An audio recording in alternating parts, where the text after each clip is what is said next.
going on in the markets today? Interesting.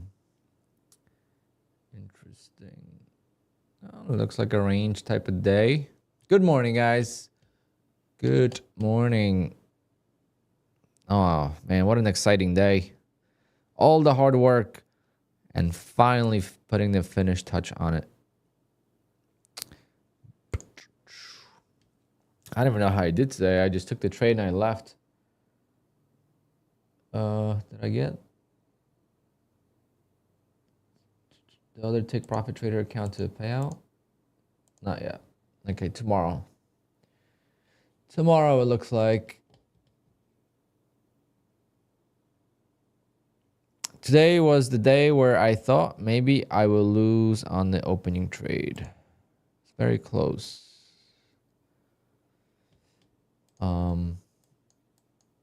My stop was right here. $800 was like I got. I can't remember exactly how it played out, but I know I was down like 400. Let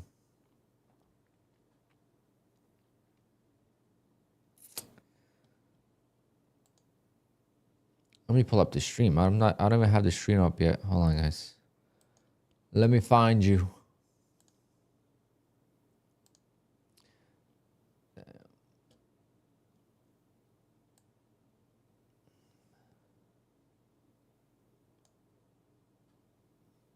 All right, I am.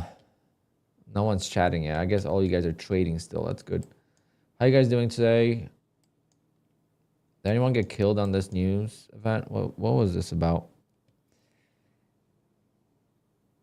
This is at a random time. It's not scheduled, so I don't know what this was. Anyone know what this was in reference to?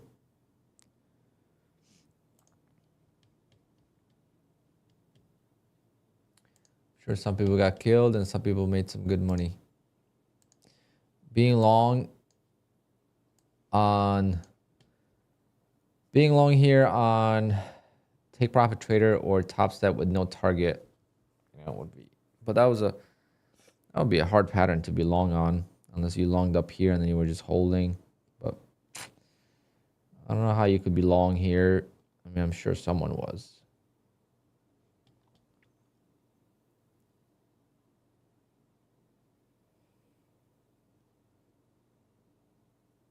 It was a meeting.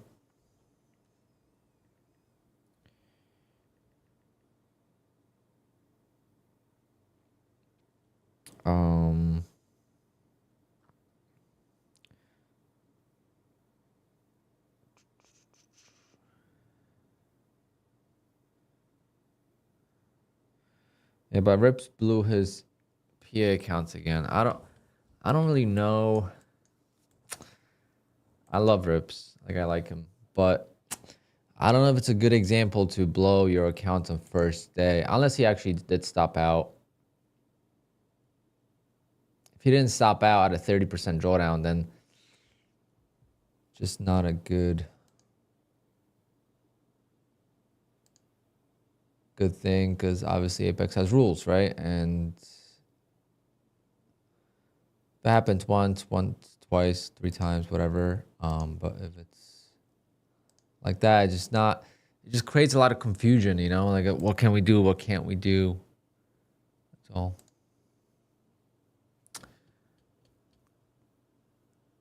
Well, that's good. Yeah, he makes good money. I mean, he's rich. He's rich as F. All right, so I got approved for my trade day payout, guys. I got to update my P&L because I'm already up over 12. Well, Apex, I'm still pending, so I don't know. But look at my Tradeify accounts, man. I passed another eval today.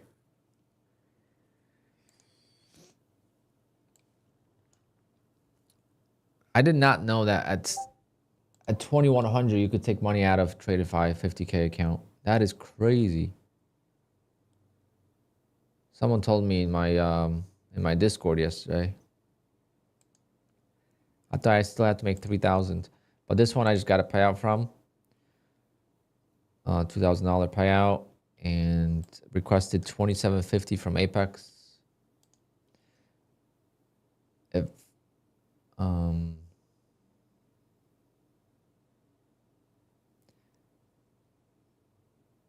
if I get approved with Apex, it's gonna be amazing. I don't see why I wouldn't get approved. I don't think I broke any rules on these accounts.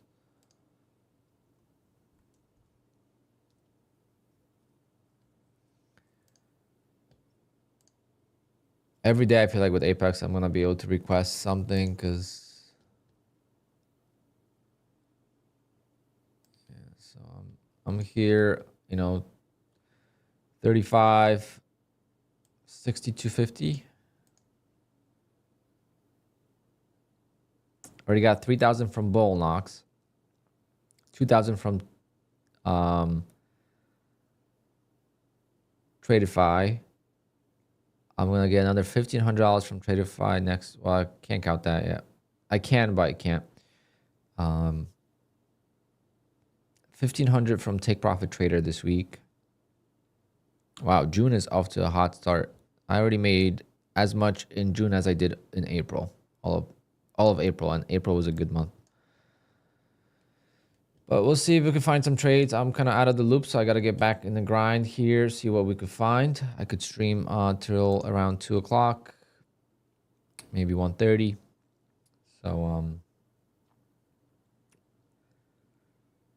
I got to go get a haircut. And the sod guys were done by 9 o'clock, guys. Holy shit. Talk about an early start and getting the job done. A full tractor trailer of sod installed by 9 o'clock. I didn't go to bank yesterday because I'm like, they're going to be here till lunch. So I'm going to go to the bank as soon as I finish the opening trade and come back. And then I'll stream. And then whenever they're done, I'll pay them. Nope. They were done by 9 o'clock. So did I get the email everyone got from where? No, I did not get an email.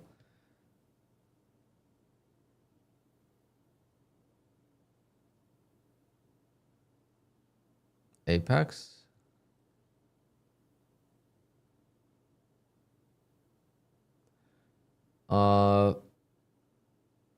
CP Trader, I don't remember your name, so I don't know if you're here all the time. Dominican Trader is in here all the time, so I don't think he's talking about Apex.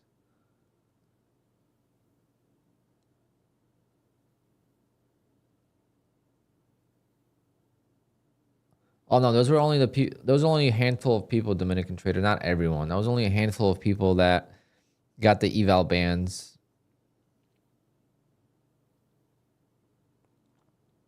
But why would I think about it? Why would a streamer have to show a proof when we do it on stream, right? Think about it logically. Like, why would they need to do that on us? Like for me, yeah, with the opening range trade, yeah, maybe. But if they did that, I mean, that wouldn't be a problem. But no, I did not get that email. No, that email is old, guys. That's like 2 weeks old already, or a week old at least.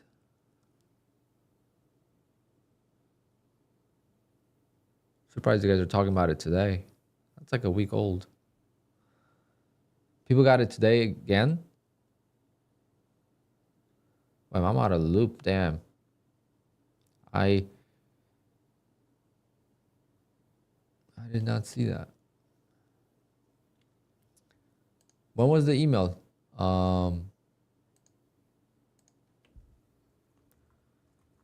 Is it for the 5 days of trading? Screenshots? That was last week. Did they send out another batch?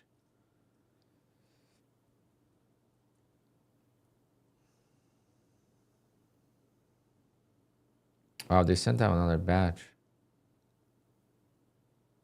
I'll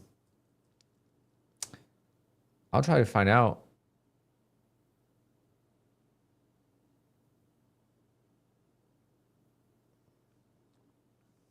I think it also depends how you trade. Dominican trader, can you explain your strategy to me? Not strategy itself, but style. I saw a couple people get flagged that scalp like crazy. Um, Also, the biggest problem, guys, right now, it's gonna be I'm predicting future right now. I don't know if it's gonna happen, but this is my prediction. The copy trading services like TradeSyncer are gonna cause a lot of issues. Apex trying to ban all the traders that make money? No. Not even close. Um,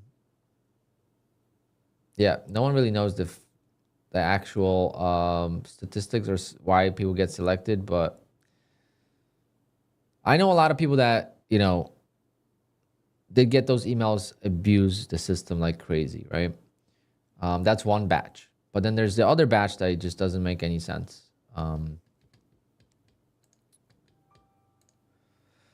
But guys, I don't recommend Apex unless you're going to trade with 10 or more accounts with them, okay? If you're not trading more than 10 accounts with them, go with Take Profit, go with Tradeify, go with My Funded Futures, and then Apex will be fourth in line, maybe even fifth after Top Step if you're not doing 10 accounts.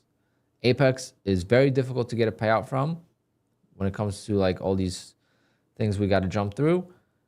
And then you could get that email, whatever. It just makes everything more complicated. So unless you really want to get to 20 accounts, I wouldn't. Let me see.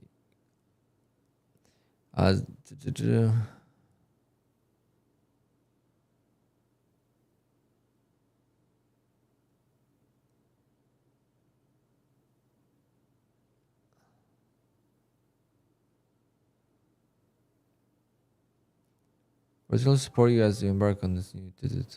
We need to gather some information from you.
Rabbit hole. And did you not get the payout?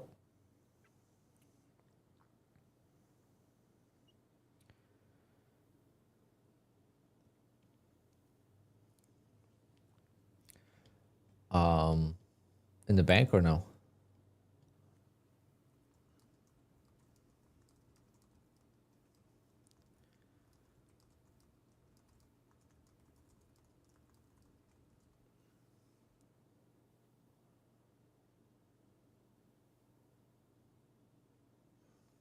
I don't understand the emails.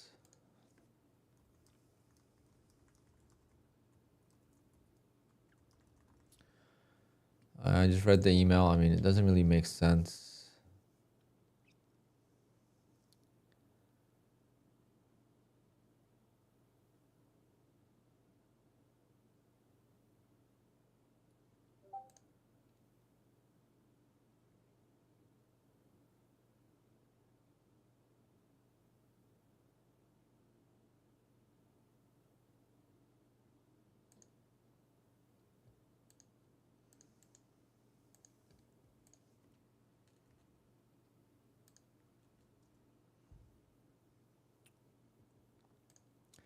Take Profit Trader is great. Tradify is good. My Fund Futures, even Top Step. You could also take a risk on new prop firms as well. Obviously, if you're gonna trade with any new prop firms, doesn't matter who recommends them. It's all on your own. It's your own risk.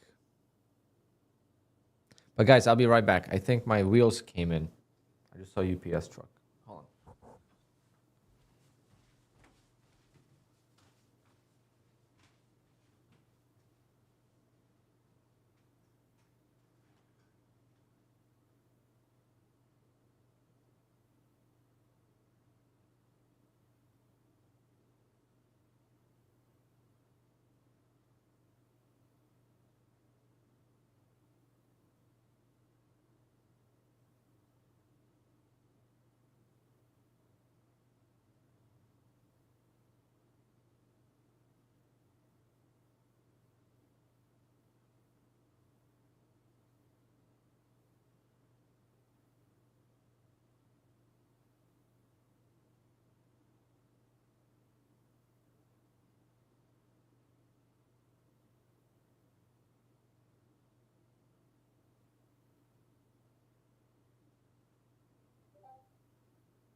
Oh man.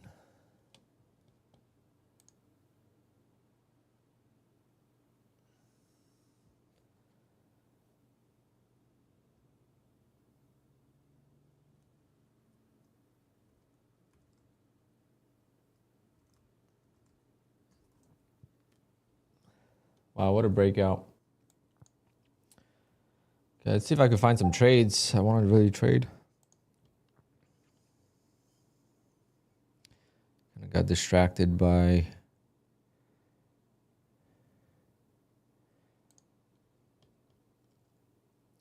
Okay, let's see what accounts I need to trade. I got to check what accounts I'm on Payout.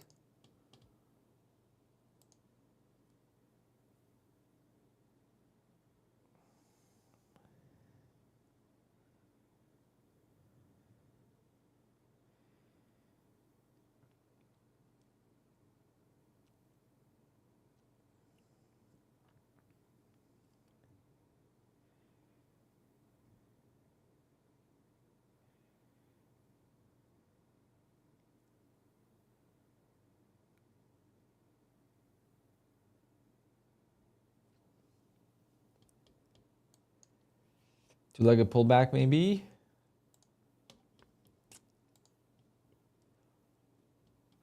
Okay, so 383. 410.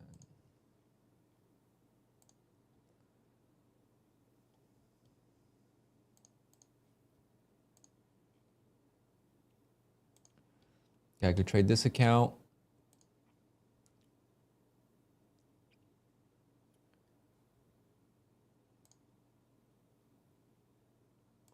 I need more monitors. I don't have enough screen real estate to have everything pulled up.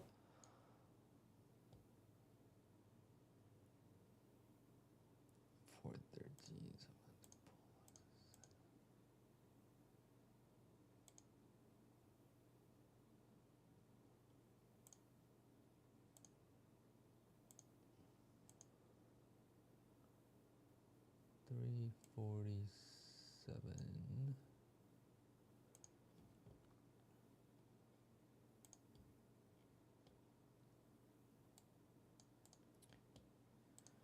All right. Man, what a mess with Apex and the emails. I don't even know.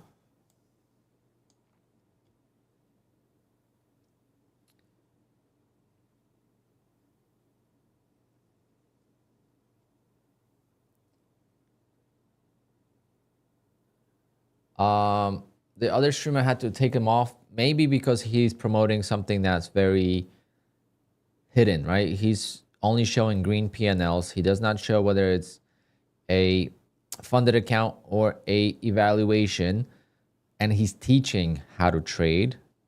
I am not teaching how to trade. I do it for entertainment only, and I show the wins and the losses, and I show how difficult this is. You don't see me hide my lost accounts. So maybe for that reason is my theory why he would get flagged. And obviously his channel is much bigger than mine as well. I've never seen anyone get flagged for such thing. So my theory is, I have a couple of theories, but the one I will share is the false,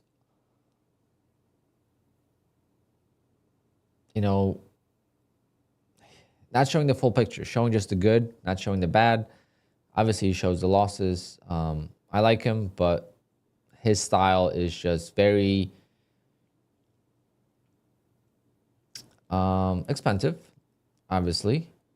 You can make money with that. I'm not saying you can't. And that's, it's a business decision, whatever way you want to trade. That has nothing to do with that. But if you're going to teach that style and then not show exactly what accounts you're trading, then you're hiding something, and that's not good. And maybe that's why you got flagged. It's much different to trade evals versus what it is to trade funded accounts. Much big difference. I'm not going to mention, if you don't know who I'm talking about, I'm not going to mention names. Again, it's just my theory.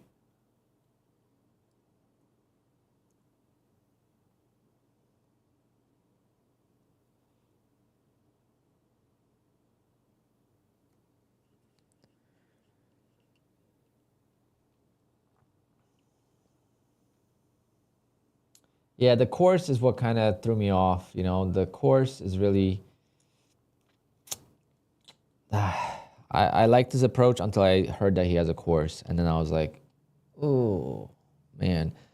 Or, you know, if you don't use my affiliate code, I'm gonna have to go private and stream privately and, you know, pay for the streaming. It's kind of like, it's like, I don't know.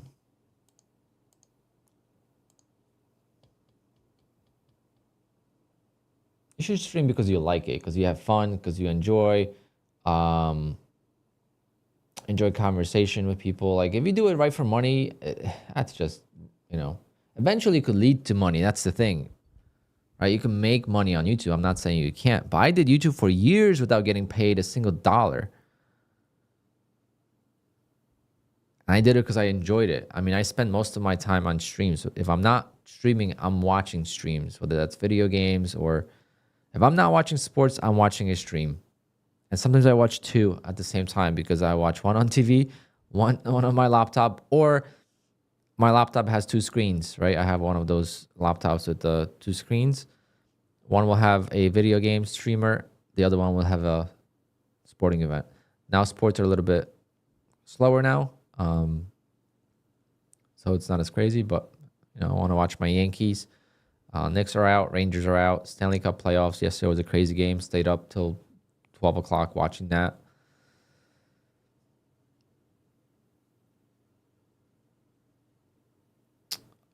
Yes, you could definitely make money, but that's the thing. When people do it for the wrong reasons is why, like, kind of just, you know, because then we get categorized in doing the same thing. But I started my YouTube channel for different reasons. I did not know that you can make money on affiliates versus people that are making YouTube channels now. They know you can make money on affiliates, so they do it strictly for that. And then the channels are not even trading channels. Their channels become like drama queens. It's literally drama over drama because that's the only thing that gets views. I mean, check out some of the streamers' channels.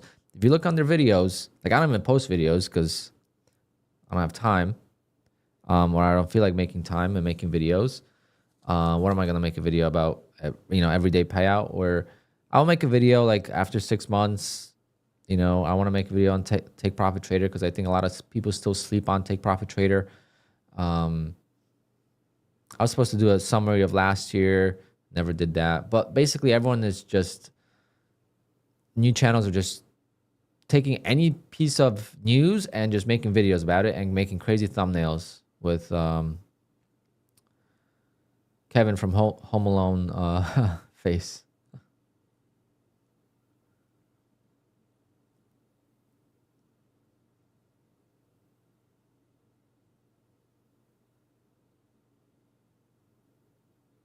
I'm teaching supply and demand. Huh?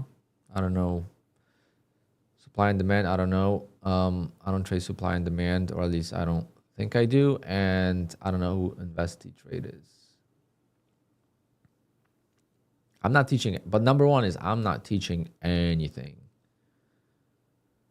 That's the big thing. I am so open about it. I mean, yesterday I got into a fight with the guy on Twitter. I wish I could show you, but I can't log in on Twitter on my computer for some reason. I don't remember my password, and I don't want to lock myself out. But literally posted my P&L like I do every day on Twitter. And someone asked, oh, what size do I use? Right? So I didn't respond yet, actually. He left a comment, and then when I saw it, someone else commented underneath, oh, you should use only 1 micro for 500 drawdown if you want to be aggressive. And if you want to take the slower approach, you should, use 1 micro for every $1,000 of drawdown. Again, no one asked him for his opinion. He just said that as if like that was the only way to trade, right? So I asked them politely, I'm like, okay, so can you tell me like what are your payouts up to date this year with that approach? Like I want to maybe he's making so much more money than all of us because, if he's made $200,000 maybe already this year trading 1 micro per drawdown and $500 in drawdown, and it keeps his losses at minimum. So I just wanted to know, like, I want to learn, like, if you're going to say that, you're going to have backup in first place. But I was just curious to see. I have no idea who the guy is. I've never spoke to him before. He follows me. I don't follow him.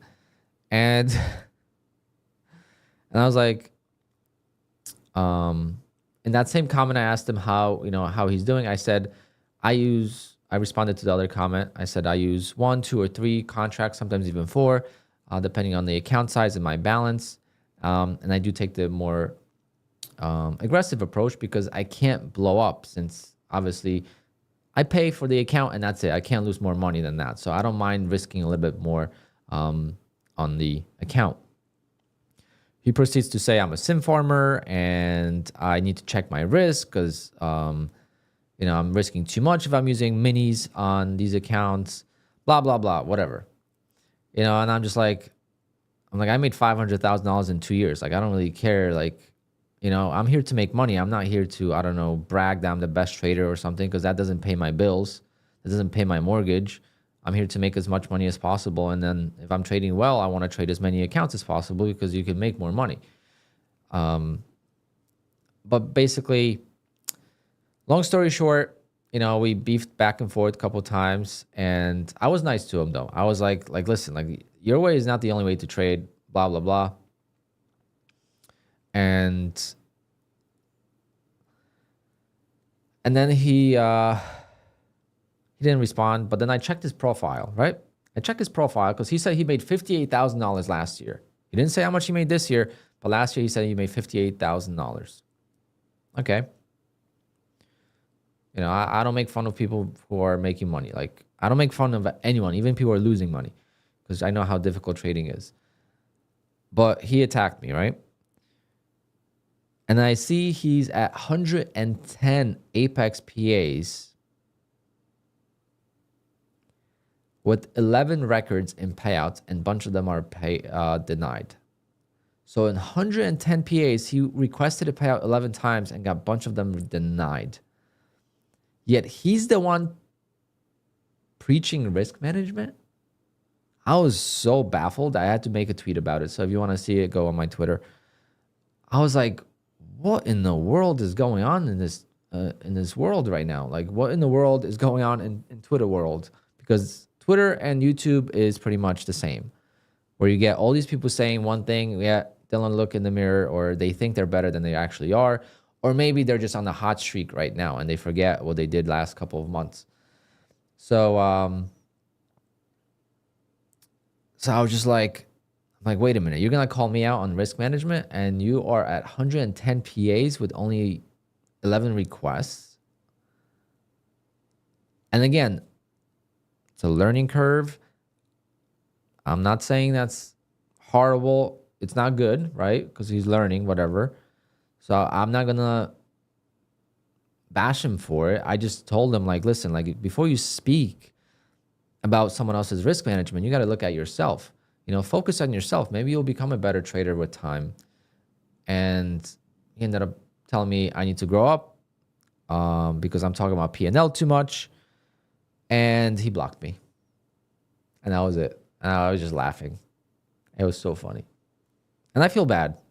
I'm not going to get into full detail, but, I try to give him benefit of doubt. And I was trying to have a conversation with him. I was trying to have a conversation with him. And again, what I do here is not advice. What I do here is what I'm doing, right? I'm sharing what I'm doing. So when someone asks me what size I'm using, because he also said it was terrible advice to tell someone to use 1, 2, 3, or 4 contracts. Number one is I'm not giving advice. I'm answering a simple question. How much size do I use? That's a big difference. I'm not teaching. I'm not selling a course that you got to do this. There's so many different ways to trade, and everyone that is profitable in this space does trade differently. You can't copy someone else. But anyway, I'm off my event box. Let's trade. How many requests do I have? I have 370, 400. I don't know.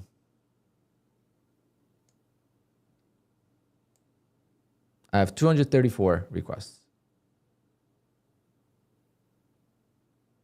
So 1 request per PA. No, for 2 PA, sorry.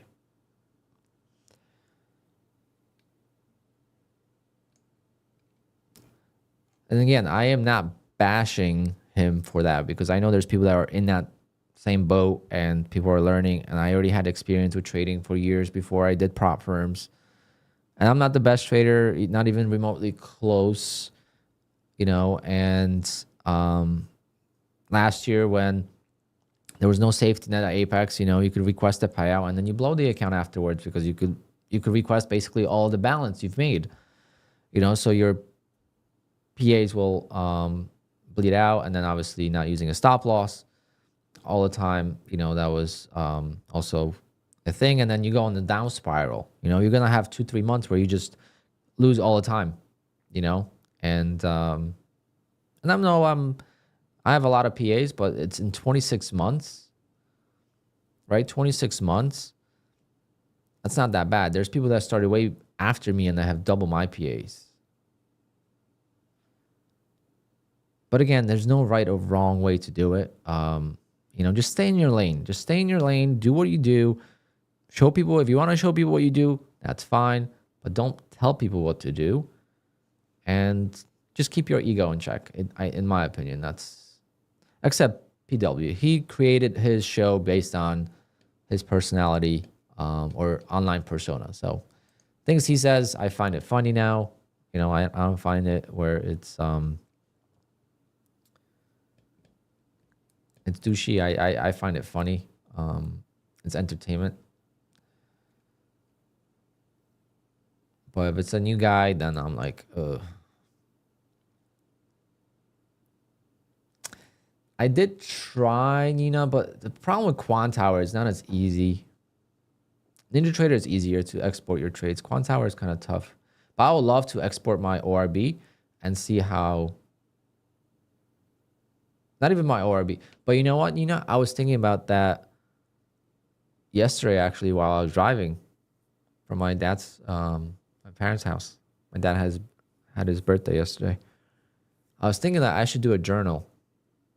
Not even TradeZilla, but manual journal. If you guys want a manual journal, I forget, what was it? Notes. What was the Evernote, I think.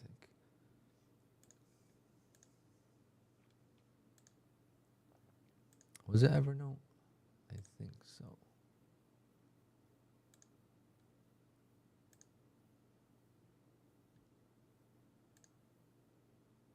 Nope, maybe not. I forget what.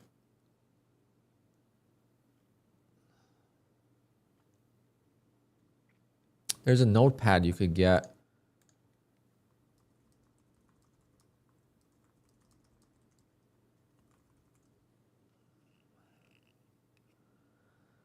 OneNote is free.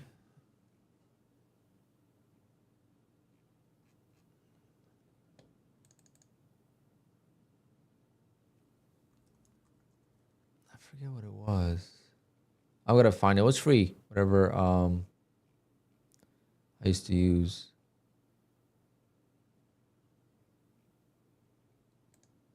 Maybe they started charging for it now, but it used to be free.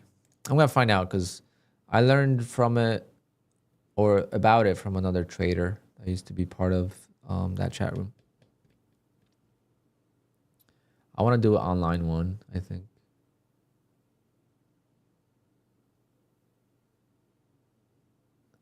Started Plus, I would have to look. I don't remember.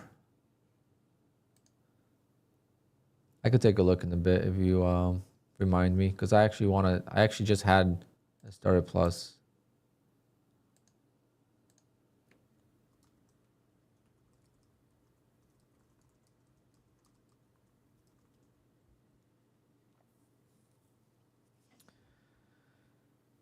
Milo,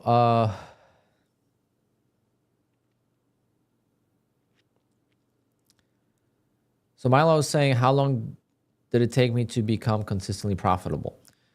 Well, I've been trading for almost 9 years now. It's crazy to say that, but COVID was 5 years ago, right? So 9 years doesn't seem that long ago when you think about it, right? 2016 doesn't seem like that long ago. But when you say 9 years, it feels like, whoa, it's been 9 years? That's almost a decade. Like, holy shit. But anyway, first 3 years, I got my ass kicked pretty good. But the thing is, for me, I was able to make money pretty much from the very beginning. I was able to make money from the very beginning. I just couldn't keep it. And there's a difference. People say there's no difference, but there's actually a big difference. So if you can make money consistently, but you can't keep it because 1 or 2 days wipes it all out, is a lot different than if you can't make any money, period. You know, every day is red. Whether it's small red or big red, doesn't matter. But if it's always red, nothing's sticking, everything's always going against you, you're getting frustrated, you're going to end up quitting a lot faster than someone that is always green and then blows it up. And that was my case. I was always able to grow a small account, you know, $3,000 into 5, 6, 7,000, and then take $1,000 loss, and take a $2,000 loss, and then eventually blow up the account. And it was a cycle, right? For a couple of years. I would say 2018, I think, 17, end of 17 or 18 was when I finally started to get a little bit of traction. I grew like a $3,000 account to like $12,000. And then I got slapped and I took my biggest trading loss pretty much to date, which was $10,000. I don't think I've ever lost more than $10,000 in a single day since, of real money. Prop firms, obviously, but that's not real money. My biggest trading loss was $13,000 in 2 days. You know, so days like that is when you get kind of defeated. But how do you get over that? Well, you just got to keep going. I just had my worst month of trading in March. This past March was my worst month of trading since I started trading prop firms. So I have it set up here. We'll see, guys. I might take a short if it rejects hard.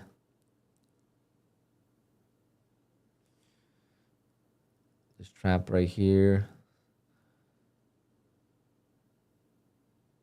It's not really rejecting. Oh, it is, maybe. I'm not gonna copy trade. I'm just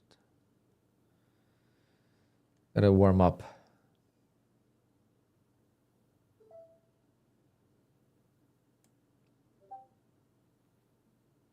Definitely haven't been as good as on traps as I've been on the two-legged pullbacks. But let's see.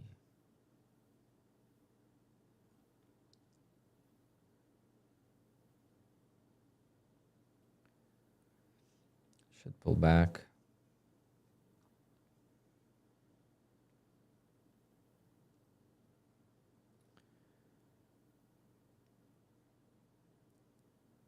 Nope. Come on. You could do it. Nope. Right back to break even. If we retest this low again, I'm going to stop at break even. Spreads are opening up.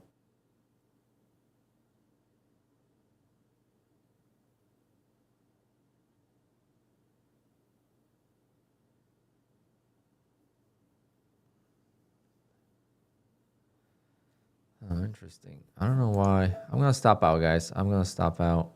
Oh, what? I'm going to stop down anyway. I'm going to stop out of there. I don't know why it wouldn't go. It should have went.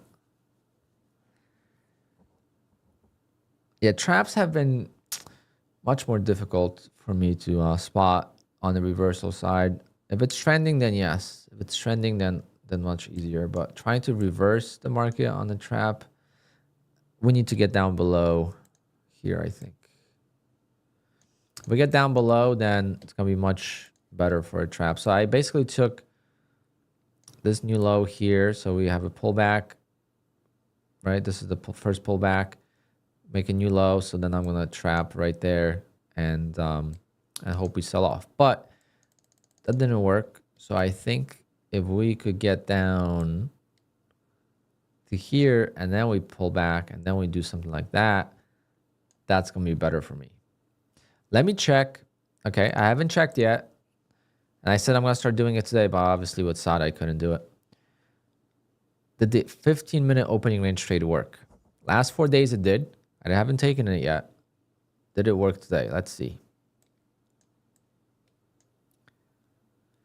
Ooh, today would have been... Wait, which one broke first?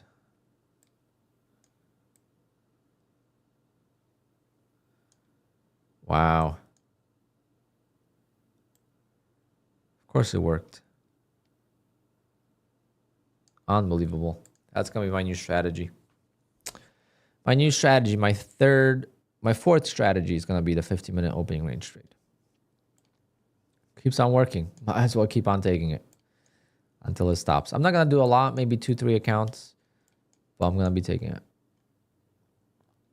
What do you mean it didn't work? What do you mean it didn't work? It went 44 points down.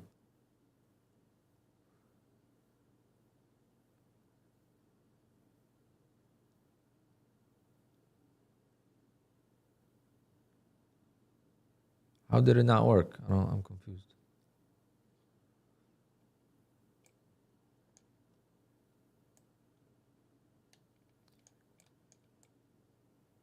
Maybe your style didn't work. Oh, maybe your style. Yeah. I'm talking about my own strategy. Don't get it, confused. It's a lot different getting 5 points. Yeah. It's a lot a lot easier getting 5 to 7 points than it is to get, 20 to 50 points.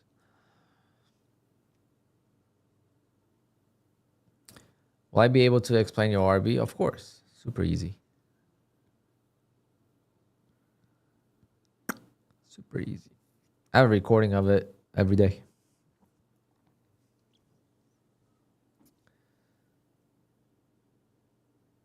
Yeah, so savage. You have a completely different strategy. I used to trade big targets on the 15-minute. I was not consistent.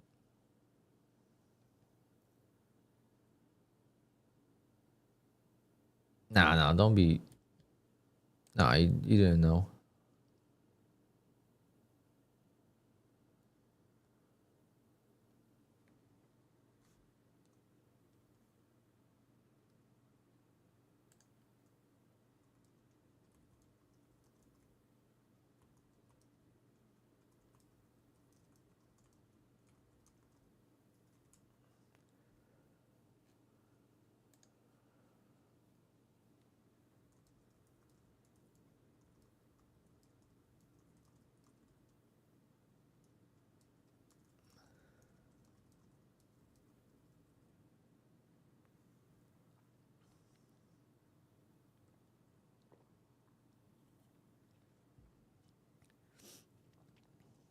All right, so we're getting down below here.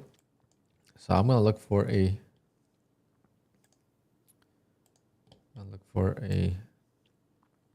trap here. Ideally, we just sell off. If we sell off, then it's gonna be so easy to buy. My favorite.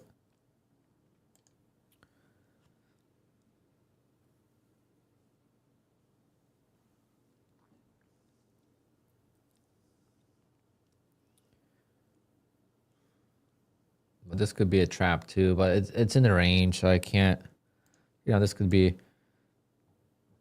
one big trap. But how many people, a lot of people mark this line, right? There's a lot of people. So a lot of people stopped out there. And a lot of people went short down here. So could definitely go up. But if we could get a new leg down, then I'll definitely be interested in a short. Which I'm not a huge fan of shorts, but I am going to try it. For the 15-minute break, I've been looking at the 500 tick chart to close, and I'll take like a, depending on how big the candle is. If it's a bigger candle, I'll wait for like a full point above that candle to enter. I'm not gonna do just one tick above because you could get ticked in. I'm going to do a full point. I'm going to start doing it on stream Monday. Tomorrow there will be no stream because I have work. Unless... I'm not going to do it. Every time I do a stream on my busy weekends, I screw myself big time. I'm going to just do opening range trade tomorrow and that's it. I'm not trading anything else. I'm just going to flip the rest of the accounts. Use tomorrow as a flip day. I have a huge wedding tomorrow. One of my biggest weddings of the year, actually, when it comes to the setup. Big money. I think like $5,700. Can I record my ORB and post it in Discord? I could, yeah, but I'm not going to. I learned last year. Why do people want to copy my ORB? That's what I wonder, right? Why do people want to copy my ORB when I show my other trades and no one seems to care? It's always people that we as humans always want something we don't see. It's like kids, you know, they always want what they can't have. Can't have candy, they want candy.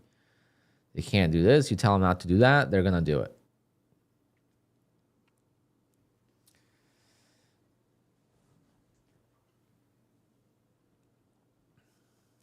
If you're copying me, then you're just doing yourself a disservice. You're not gonna make it long term.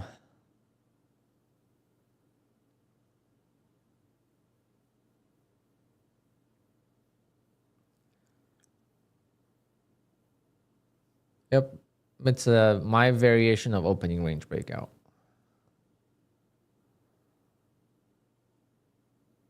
And a lot of people know what I do. They don't know the tweaks I've made.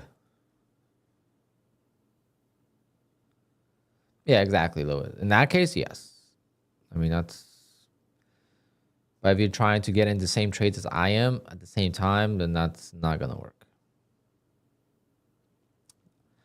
That's just how trading works. Copying does not do you any good.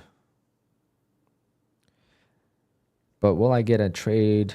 I don't know. I just feel so excited. My wheels came in. I want to go open the wheels.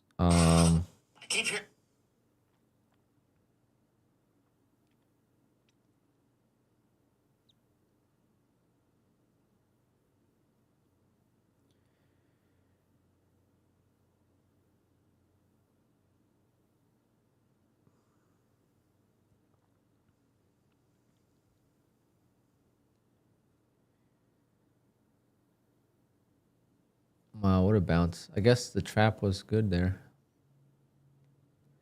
But we need to get out of this range. This top range, gotta... Wow. Shorts are getting ran over today again.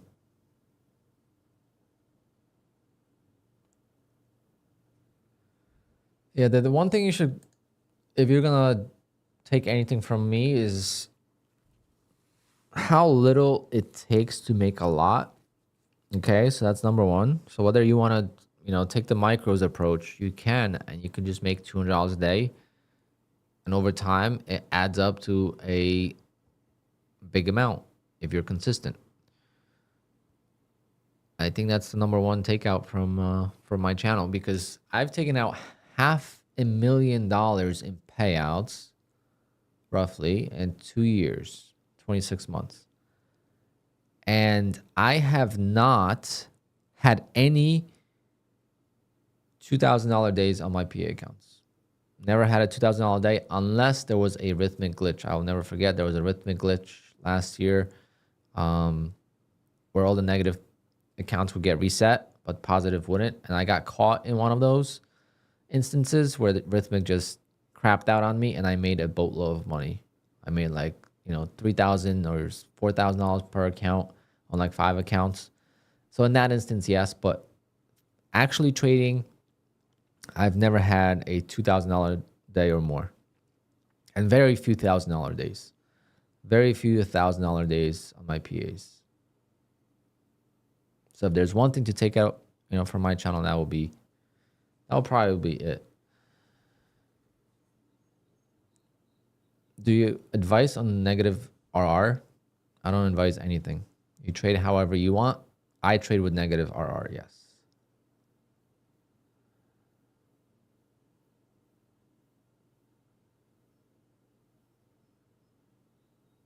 Yeah, a lot of people explain after the fact because their strategies are a lot of times for, selling something or trying to,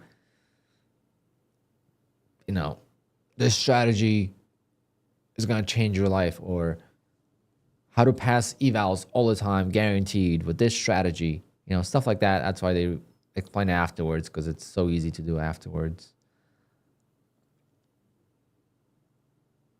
I had a good example. I recorded someone's stream yesterday. I'm not going to mention, but they were in the trade, right?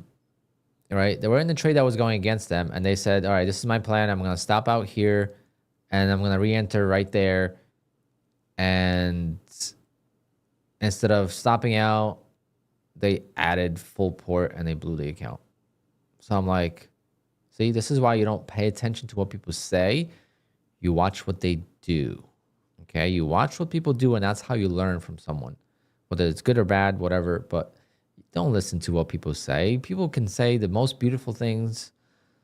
It's like a relationship. You could say the right things all the time, but if you don't do it, then it does not matter. You could tell your spouse that you love them and you do everything for them, but then you're cheating on them every weekend. Then it's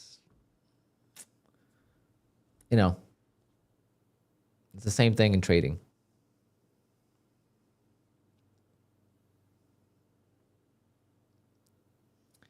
You want to replay the actual trade? Yeah, exactly. If I was to teach the opening range trade, of course I would.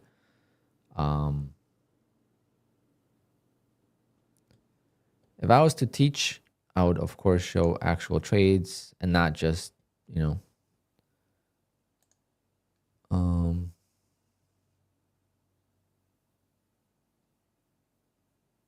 I'll show you like my previous ORB. I'm not gonna show you what I'm tweaking now, but this is what I used to do last year all the time. All right, so market's about to open in 10 seconds, I believe. Yep, I placed an order. Sorry for that. This is game. Yes, I placed an order for 30 ticks because market was volatile at that time. This was close to elections, or close to inauguration, I should say. So it was already, Trump was in office. I get in, and I get out. That's basically what I do every single day. Now I just do a different. Damn, I used to do 3 contracts. Wow, that looks nice. And my stop was 750. Let's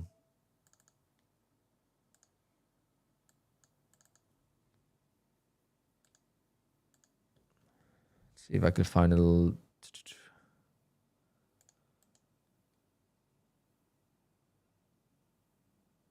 Wow, what a breakout. That was a trap there. So this is where things don't go well. I know it's hard to see with all this stuff going on, but you could kind of see it better here on Trade-O-Vate. So I'm copy trading into Trade-O-Vate. So I get filled. And I got my stop. And it goes against me. I get stopped out. All right, so it's not that easy. You got to just do it. You got to tweak it. You got to learn it. You got to watch it every day. But now you know what I do. So now you can go and do it yourself. But the actual explanation of it, I am not going to go into details. But there is intuition as well. I've been watching the market open for the last 26 months. Well, no, not 26 months, but like 24 months, 23 months every single day. And what I mean by watching is I'm actually like watching for that play. So I'm watching what is it going to do? It's like watching the 15-minute opening range trade. Now I'm watching it for the last, I checked last 5 days. I started to notice it last week.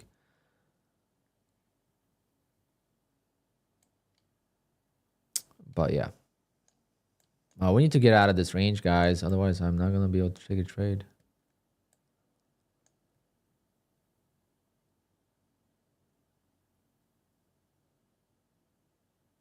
Always use 3 contracts. Well, there's no instructions. I don't know where you guys get this stuff from. Where do you get instructions? Who gave you instructions like that? Horrible instructions. You should not be getting instructions from anyone besides your own self.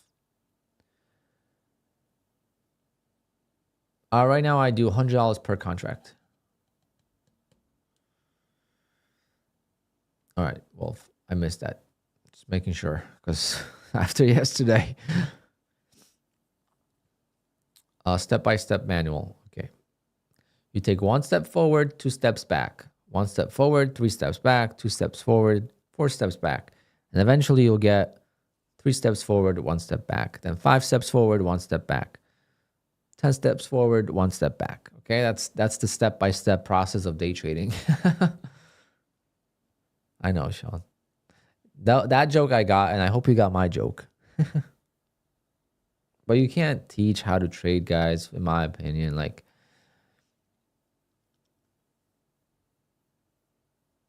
I'm feeling good right now. So I could say so many good things about trading, but then go back 2 months ago, and I was like, where do I go with this? Like, I can't seem to get, 8, not even 8, but like 5 days in a row of green, or if I did have a green day, how many times did I start the day red and I had to climb back out of the hole to be green? And I was just like, this is not mentally good. I'm making $200 a day and it's mentally draining. I'm trading all day and I'm not consistent. And when you're not consistent, trading becomes mentally tough. Because yes, I will have a big loss eventually. It's going to come. I mean, I'm on a 20-day winning streak with the opening range trade. The loss is coming. There's no way it's not, right? The loss is coming. And it's going to suck. And you guys are going to see me on stream with a $20,000 loss. And you're going to be like, oh my God. And I'm going to be like, been preparing for this for last however long, It's part of the process, part of the consistency. If you're not consistent, then not good. But if you're consistent and you lose once, it's not a big deal. Since 2016 is when I kind of got into it, but when do you start counting it? When you're looking at Robinhood, does that count as trading?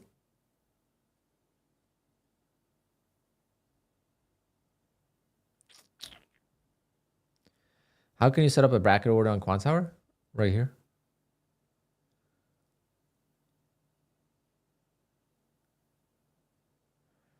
Yeah, apparently a bunch of people got the email.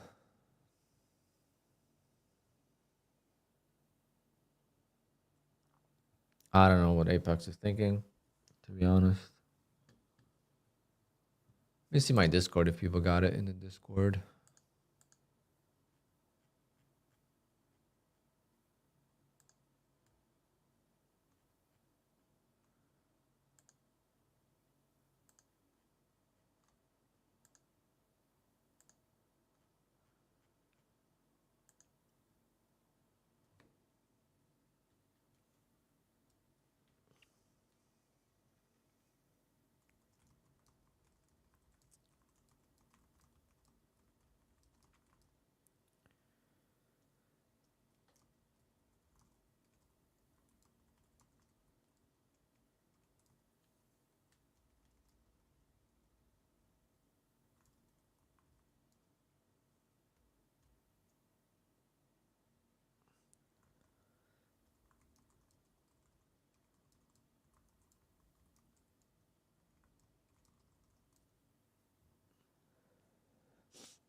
What's the best prop to get a first payout than to buy multiple of them?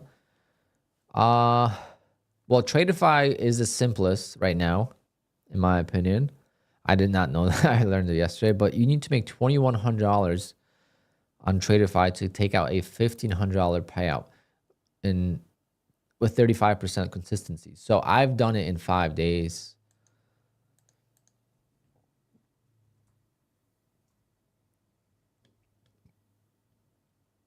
I think that's the simplest right now. My funded futures might be close as well. It's hard to say.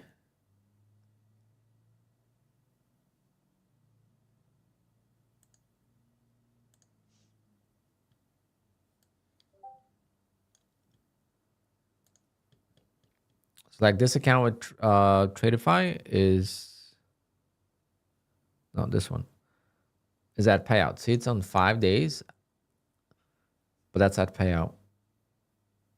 I just got a payout from this account, and then I'm going to get a payout from this account in 5 days. Today minus today. So 5 days will be today, tomorrow, 11th, on Wednesday, the 11th. And hopefully this account gets there, and I'm going to buy straight to funded, I think. Straight to funded, you have to make $3,000 versus, but you get $2,000 payout versus on eval funded, you get $2,100 and you get $1,500 payout. So it's about the same on the 50Ks, but like getting the 150Ks straight to funded actually does not make much sense. You got to make $9,000 for a $3,000 payout.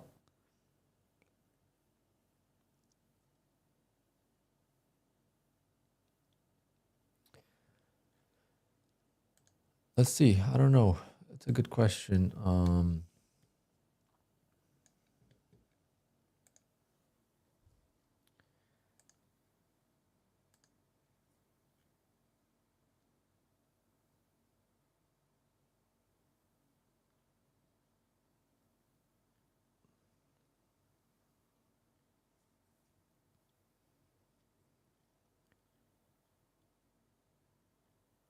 Where is that? How much do you got to make?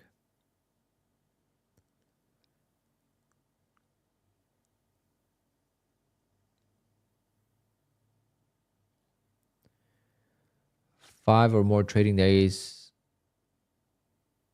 in the 50K, you need $150 5 or more times.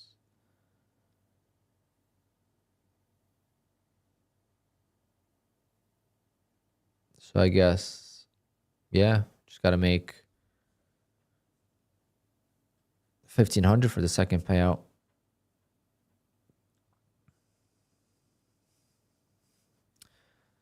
Every $1,500, you could get a payout at that point.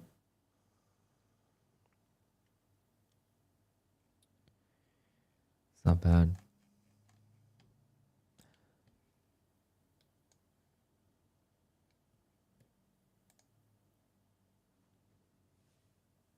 But the buffer is not there anymore. You're going to have only $600 worth of buffer.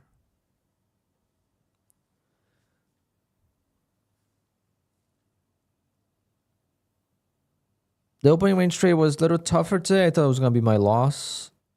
It was funny because the SOD, I was getting my SOD installed, and I was talking to a guy, and we talked about trading, and he saw my car. So he asked me if I go to a track, and he said that he has a few friends that go to track, and he actually did the grass at Monticello, a private track in upstate New York.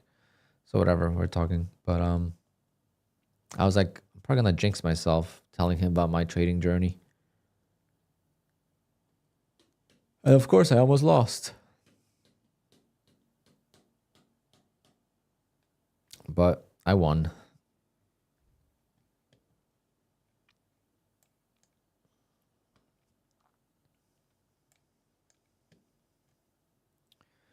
All right, can we sell off? Wow. Why is it when I get on stream, it just goes sideways? Why?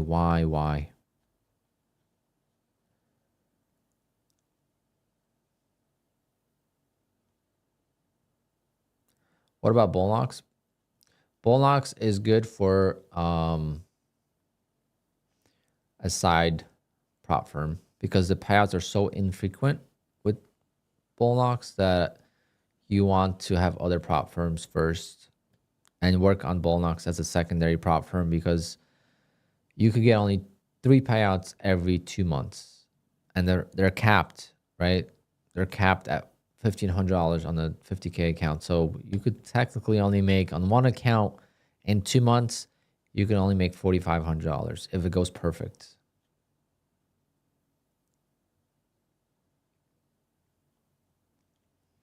Which is not bad, but it does take a long time. You have to be consistent for a long time, and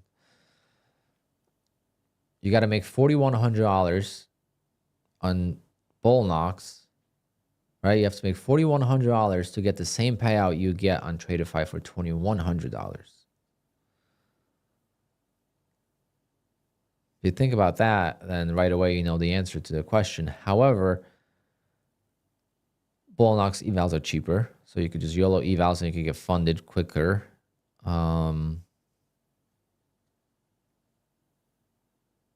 That's one thing.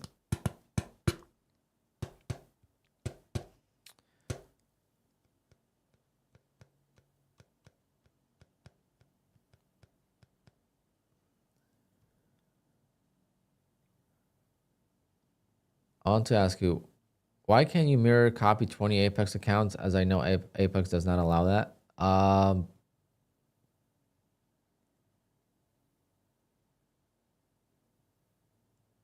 Guys, do we troll or do we just answer the question seriously? What do you guys think? I think it's a legit question. I think he just doesn't understand the rules. So I'm going to be nice. You can copy 20 accounts with Apex. Not a problem. Everyone can. There's no rules against copy trading Apex accounts. There's no prop firm out there that does not allow copy trading their own accounts. Bull Knox has a bit of a thing, but I've never seen one person get denied. Bull Knox doesn't want you copying externally. But I know some people that code plugins for prop firms. I mean, for platforms. And I know with like QUANTOWER, they can't tell if you're copying. Where would you like this to retrace? Well, for me to take a long, I would need to see it at least to view up. But right now I'm going to be looking for a short. If we could just start grinding lower. Right? That's not bad. If we could just keep going and then boom. I'm going to take a short. It's just got to start. The longest got to start giving up.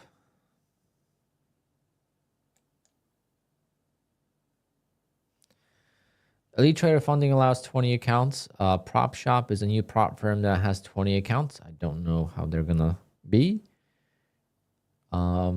So there's a couple prop firms that you could have 20 accounts. So technically, you could get to 100 funded accounts.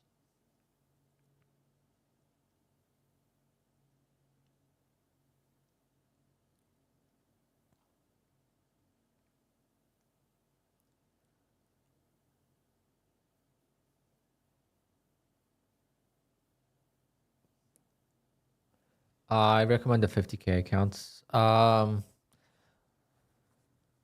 As far as the growth versus advanced, that's going to be your decision based on how you trade. Is the trailing drawdown going to affect you? Or are you okay with paying more for an eval? I have 3 funded accounts with Tradeify, and I have one of each kind. They're all different.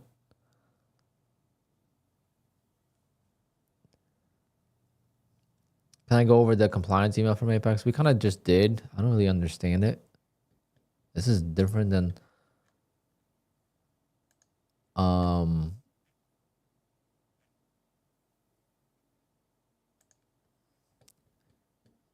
looks different than the previous email, so I don't know.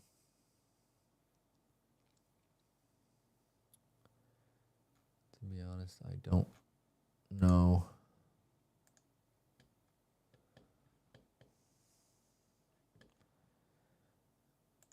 It's annoying. I don't know what they're thinking. To be honest, I have no idea what they're thinking. Like, how is that good for the prop firm? I don't know.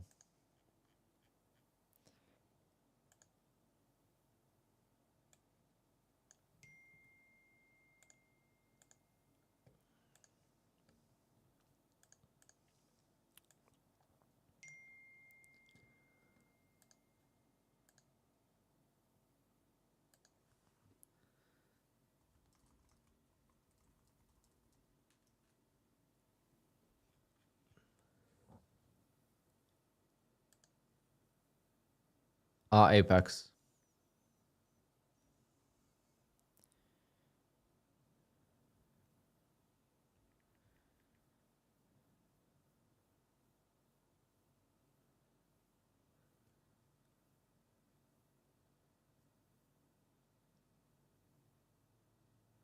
Cage had an interview with Daryl. Yeah, that was a terrible interview, by the way.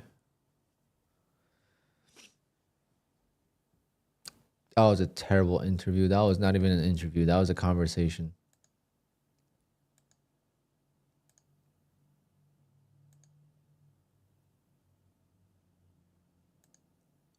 Bum, bum. All right, we're getting that sell-off I wanted. So now I'm going to look for traps. Turn my copy trader on.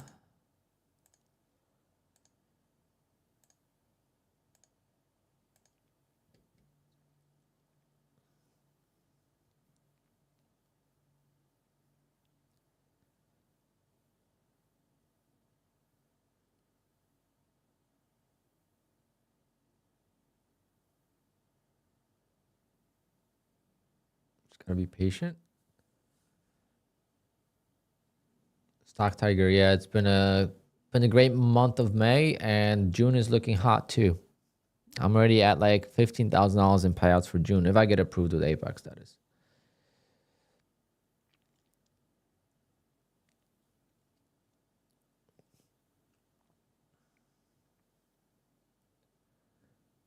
So Apex will not deny our payout because we copied from one account to the next. No, you could copy trade in Apex. That's the reason why they have 20 accounts.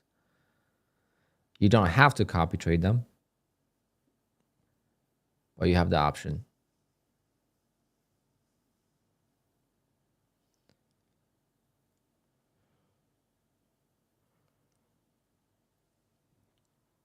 The 250K accounts of Apex are tough, man. I think I got one payout from a 250K account. I think that if I could get like fresh accounts and I had a good strategy for it, then I would do the 150K accounts. Those are the best ones in my opinion. But they're very hard to pass, and that's why I don't do them. I could pass 50K in seconds versus 150K I could never pass easily.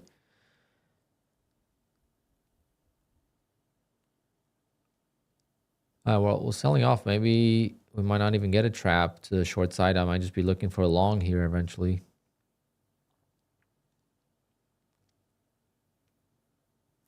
But if we pop to any above these previous highs, I will be looking for a short. But we gotta do it first. Right now it's looking very weak. Wow, what is going on? Anyone catch this? Why couldn't it give me a trap, man? Like when you wait patiently, like oh.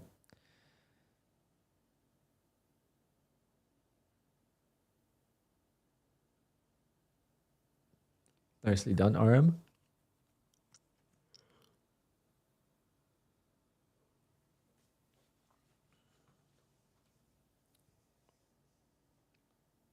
This was the closest to a trap I saw. But the crazy part is if this If this red candle would have made a new low here, I would have taken that short. See, it's always making lower lows. I mean, lower highs and lower lows, but lower highs especially. Right? It's not breaking out and trapping. Do I want to take a two-legged pullback to the upside now? Do we want to take a two-legged pullback to the upside now? Probably will. I'm going to go long if we get a pullback.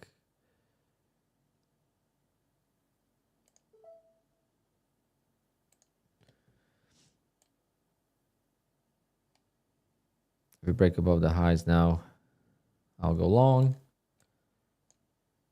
Might not work. Might need to re-enter right here.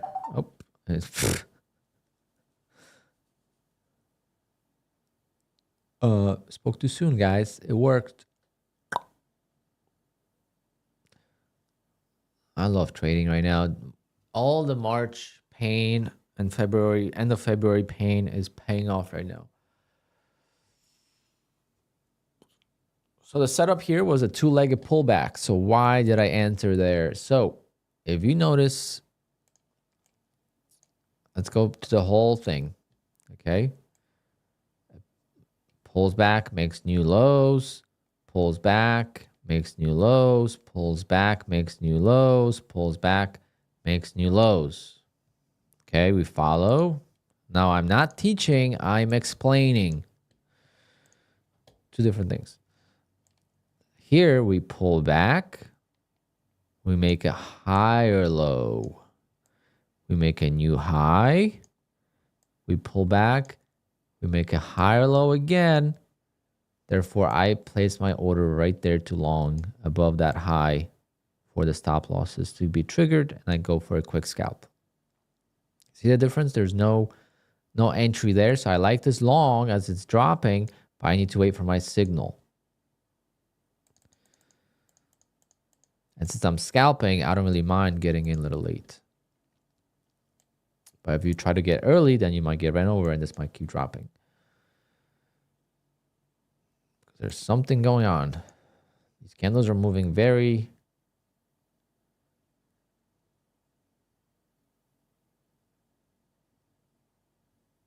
I don't recommend any lot sizes. Currently I trade with 2 lots. But I don't recommend anything because, again, don't ask anyone for recommendations. You only know what works for you. Yeah, I usually like 22, 23 ticks, sometimes 30. But I just never changed it from the opening range trade. So the 22 ticks on the opening range trade, so I just did 22 ticks. The thing is, I'm only up 194 because I lost $18 in the previous trade. Break even stop. Obviously, here I could have made a lot more, which would have been nice. But basically, I have 2 more accounts to trade, and that's it.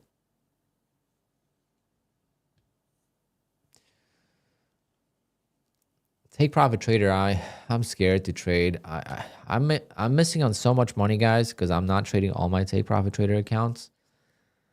I'm gonna stick to it for at least a month. I am gonna try to get a payout every single day for a month on take profit trader on 2 accounts. Now, if I, let's say, lose on the opening trade and I don't get a payout with take profit, that's okay. I'm probably not gonna touch the other accounts that day.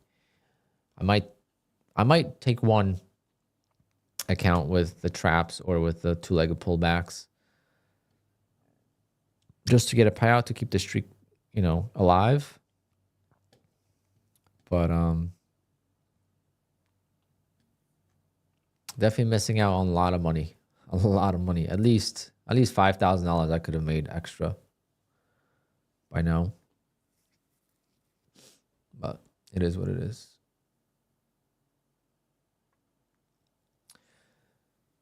You can't say you should have made more if you put 21 tick. Yeah, good point. But, I just didn't change. I didn't change it. And I'm not saying I could have made 21 points. I'm saying I could have made 26, 27 ticks, which is what I do often on the on these trades. Sometimes even 30. I'm down 40 as well. If I was down on a day, I would do 40. If the volatility is good, then getting that quick scalp. But I'm just trying to be a sniper. So if I could get one of these trades a day, opening range trade, 15-minute opening range trade, and the trap or a two-legged pullback once or twice a day, and I have 4 trades a day, the floodgates of payouts are going to be breaking. The floodgates won't be able to keep up. I'm going to get a phone call from my bank again every freaking week. Oh, you should become a private member or whatever. VIP. You should do something with your money. I used to get those last year all the time.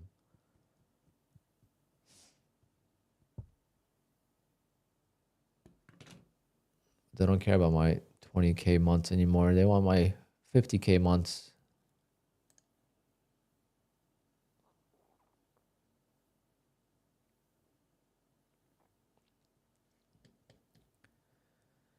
All right, let me switch to account 413.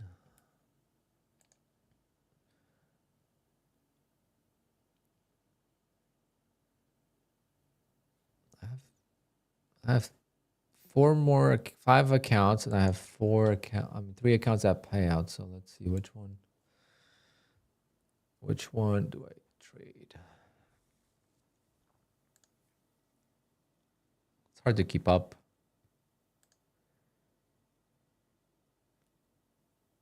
Okay, this account is waiting for a payout. 383 and 399. So 372 and 350.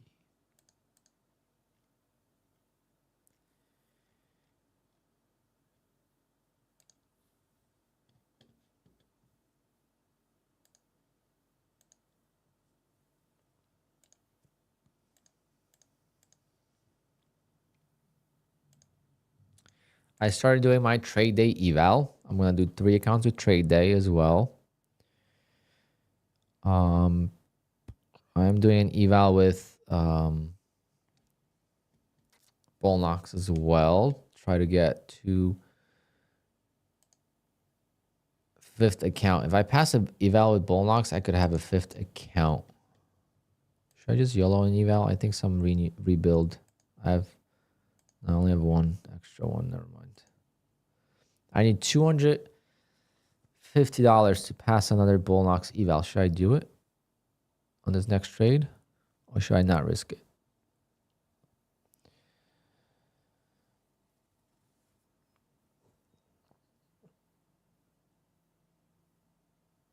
The tick counter, yeah, it's free. I think it's free at least. I have a full license with QUANTOWER, so some things I don't know what's included and what's not, but I think it's free. Trade normal and you'll pass. Well, I was gonna do an opening range trade on it. Do I think TopStep is a good firm? Yeah.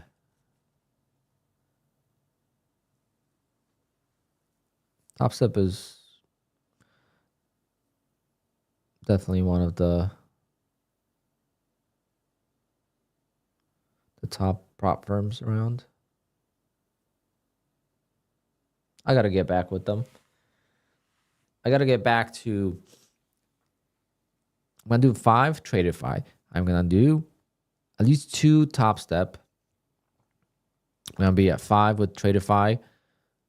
I'm going to be at hopefully 3 with Trade Day. So I have so many accounts to build up to, guys. I want to get to like 50 fundeds, 45, 50 fundeds. Because right now I only have like 2, 3 accounts to trade during the day. And I want to be able to trade 5 accounts at a time.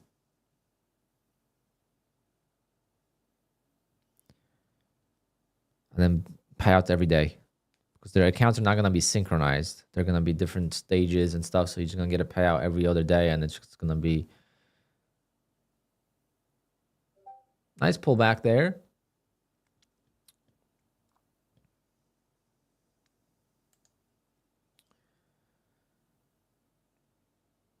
want to take that. Would this be considered a two-legged pullback here?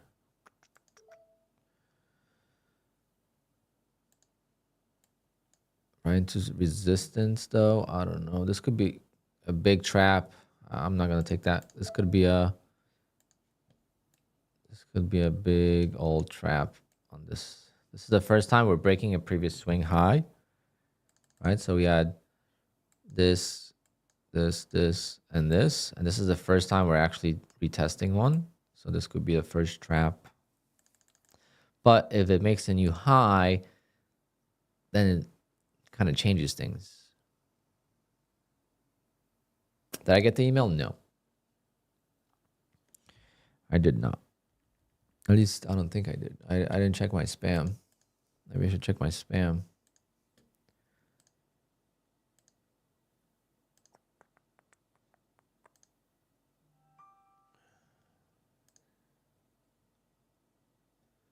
Nope.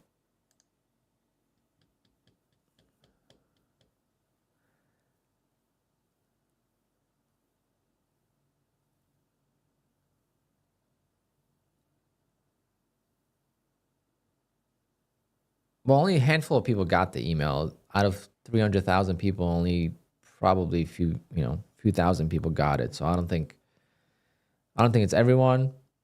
But like I said earlier, I can't recommend Apex if you're not trading with more than 10 accounts. Jumping through all the loops and hoops and zigzagging and everything you got to do to get a payout with Apex. If you're not doing it with more than 10 accounts, is it really worth it? You got to ask yourself.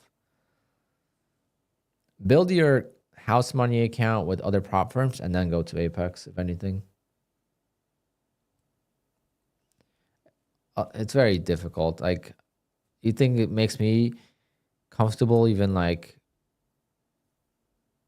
I don't really understand what goes on in the process, right? Like I run a business, like there's decisions you got to make, and you just got, some decisions are pretty easy to make. All right, this is not a good idea. Let me not do that. How is it going to affect the company when I do this? Now, if you're going to make it so difficult, get rid of the 20 accounts. I think all of us would be okay with getting rid of the 20 accounts, right? Give us 10 accounts. Give us daily loss limits. Give us scaling plans. I don't care. Give us all the rules, hard rules. If you're going to keep 20 accounts and you want to put a daily loss limit, go for it. People are going to, blow up, whatever, but at least you have a rule. If you want to put a scaling plan that you can only use 2 contracts on a 50K account until you make your first $1,000, fine. But don't send out these emails and ask people to do this stuff. No other prop firm is doing that. Not even close.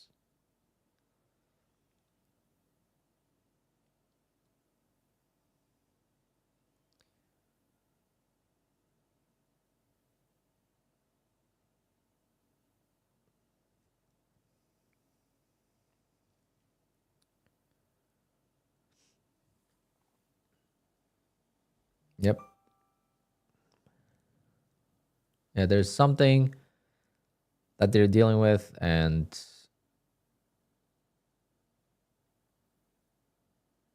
yeah, we're just talking about it, futures.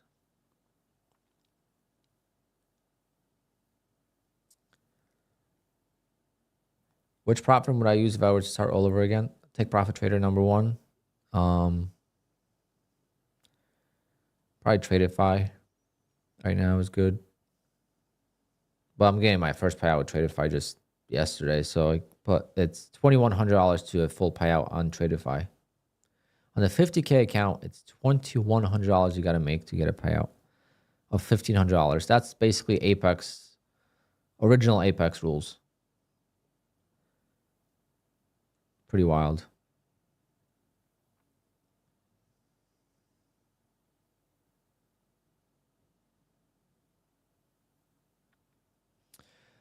Every prop firm has some rules. They have to. But if you're trading normally, you're not going to get denied on any other prop firm. Don't you have to trade for 10 days on Traderify? Not really, only 5. Then you could flip for 5. You need 10 trading days logged, but you only need to trade for 5 days.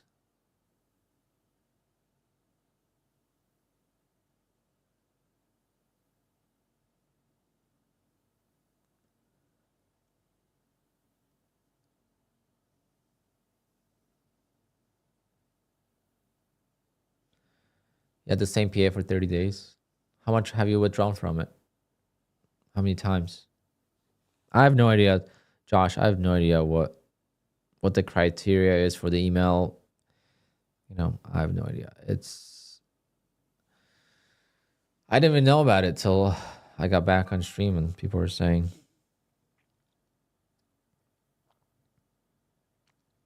Elite trader funding restrictions have been lifted. What did they change now?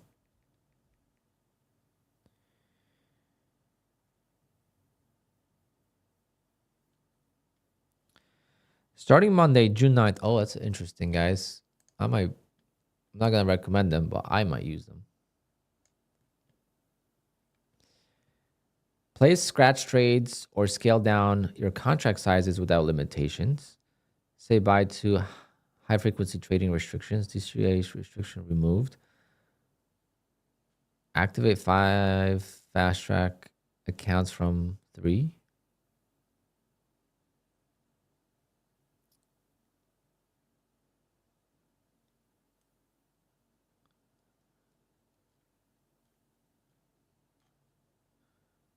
How about 10-second trades? Conwall, can you tell me about 10-second trades restriction?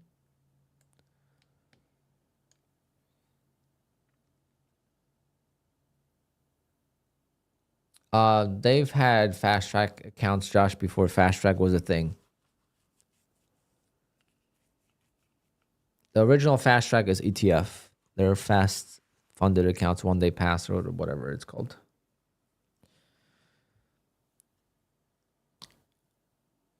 And they have DTF accounts too. DTF, direct to funding.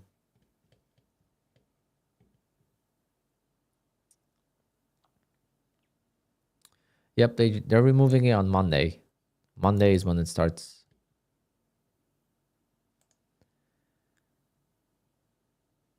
Yeah, Josh, I heard that Scott's back on Twitter. He's already fighting with people.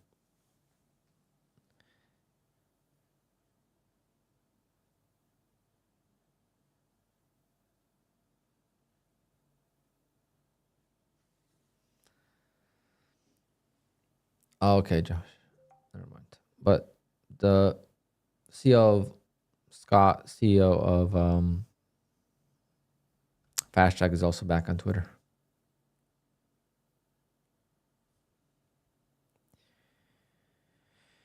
He's also back.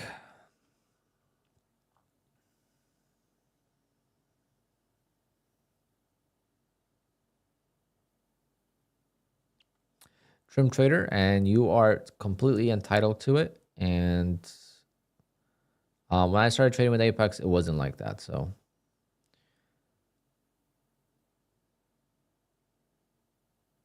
oh yeah, he'll make some rules. He'll promise people that he's not gonna do it again. He's not gonna rug pull, and people would buy accounts, of course.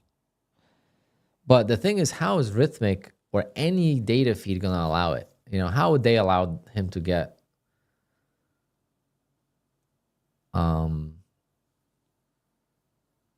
a prop firm again? That would be crazy.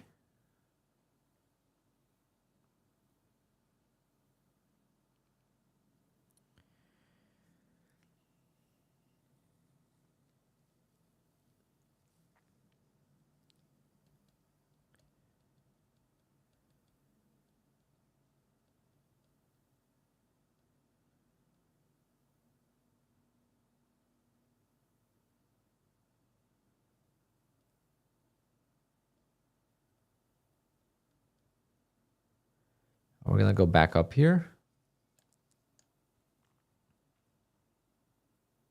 Might retest the lows.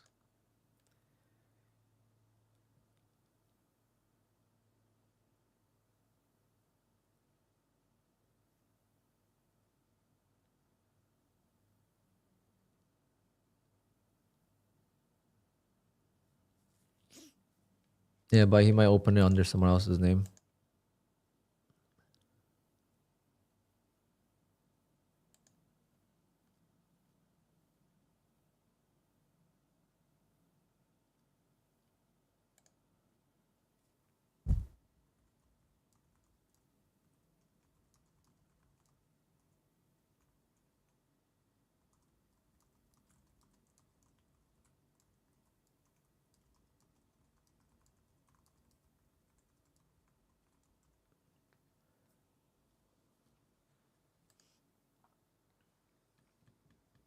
Oh, there's gonna be the retest of the lows.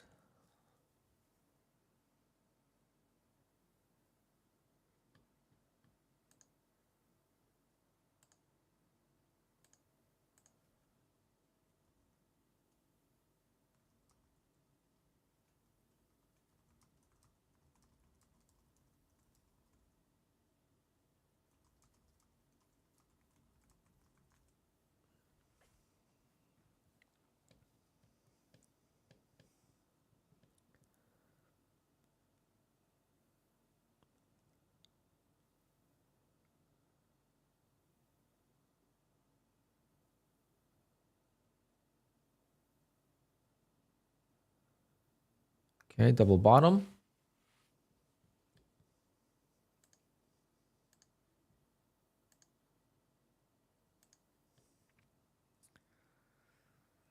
Let's see if we're gonna get my long. One more trade. One more trade here to have a perfect day.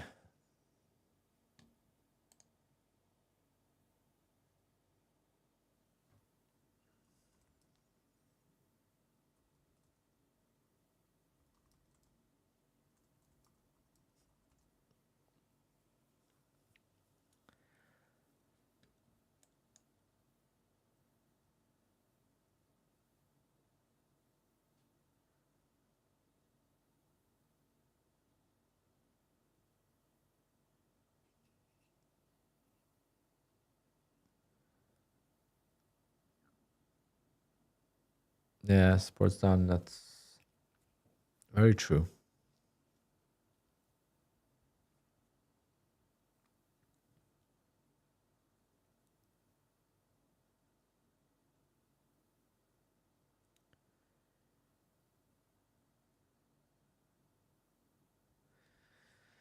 Bouncing on VWAP, we have the double bottom there, and we also have these lows here. So quite nice support, but would not be one bit surprised if we go lower.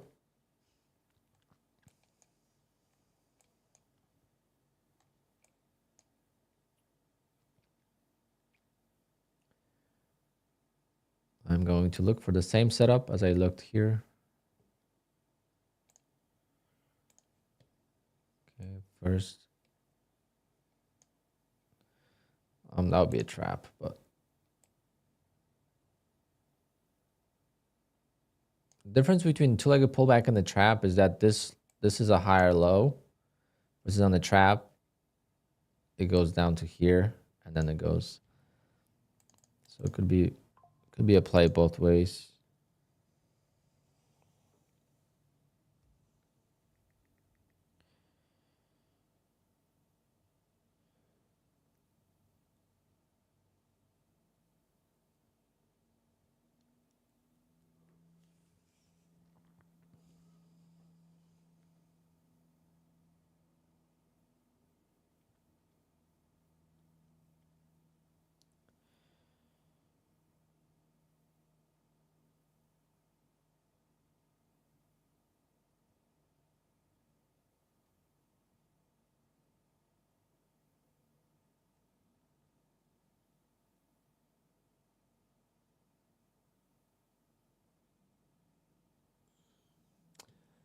Pull back.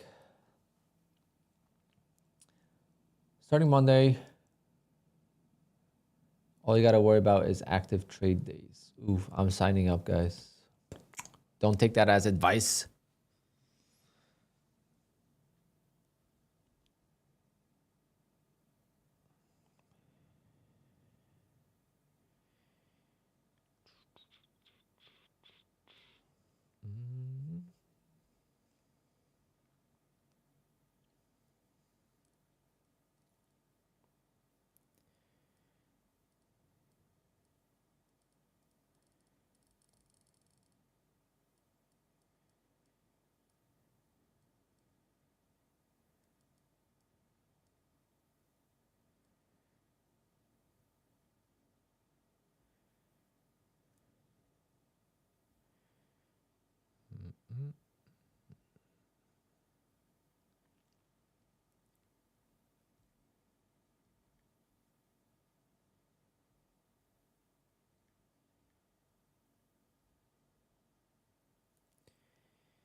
New lows. What are you gonna do with all these payouts when you finish your lawn? Well, I'm thinking about doing my backyard now with the sod. It looks so awesome. It looks like real grass already.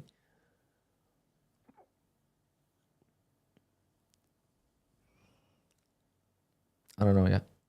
Plenty of things to do, Corey. Can we see it? Guess I could turn the camera around. I had a full truckload of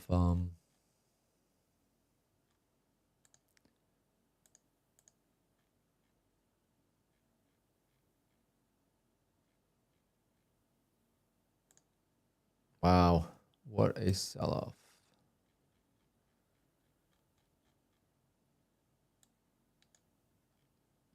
Yeah, I gotta email myself the pictures. I didn't really take any pictures yet because obviously they finished and I was kind of rushing to get back into the desk, but you still see like the tile look, you know, it's not perfect yet.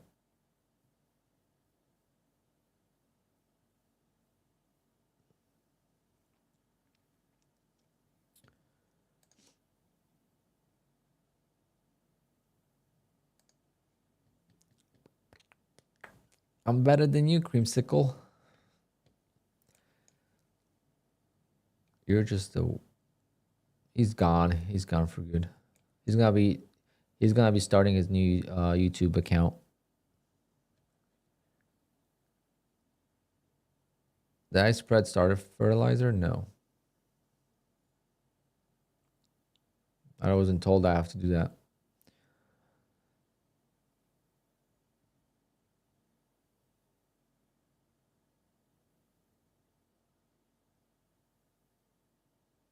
Yeah, if you could, Josh, if you could make money on the prop firm with one tick, you know it's not a good idea.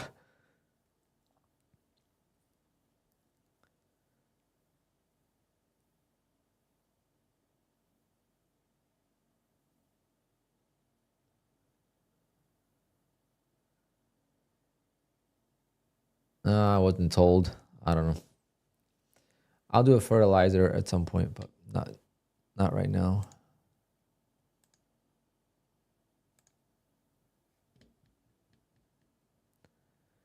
Do you like skiing? Yes, that's exactly what it means.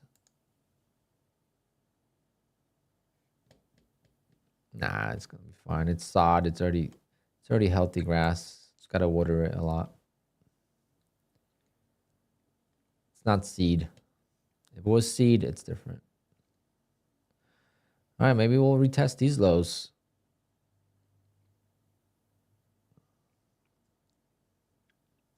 Man, what a nice sell-off. See, two-legged pullback here, big scale. Yeah. Already lower than that. I am not from the Alps, but I did grow up in the mountains.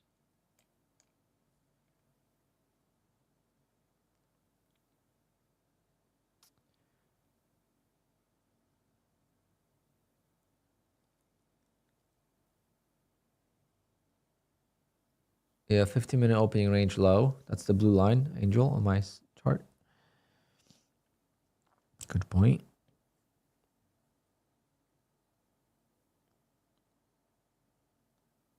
Wow, what is going on?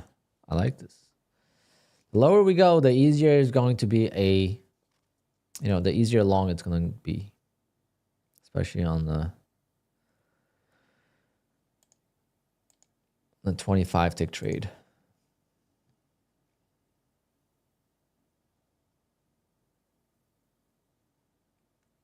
I'm too hesitant to trade with my first funded. That's normal. Completely normal. We're all there at some point. I've talked about this. There's stages to trading prop firms with the nerves and how, at first you're going to be nervous to trade an eval. Then eventually you're going to start caring about brand new evals. You're only going to care about evals when they're close to passing. then you're going to get nervous with the next trade if you're close to passing. Then once you're consistently passing evals, you're going to be nervous to trade your PA accounts.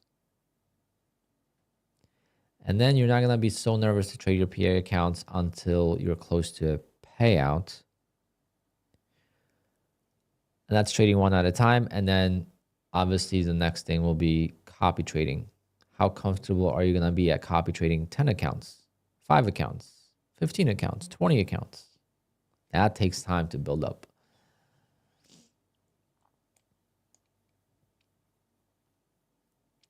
Yep, better to be afraid, and you know, feeling the emotion is part of the game. All right, I could take a short here.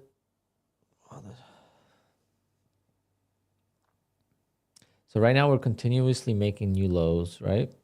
So I'm waiting for a higher low and a higher high. Right now we're not getting it, so no trigger.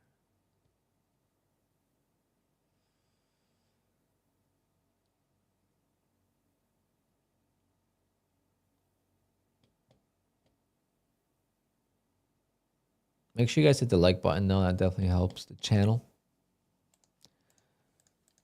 I don't know how many people we got watching, but yeah, I got the sprinkler system.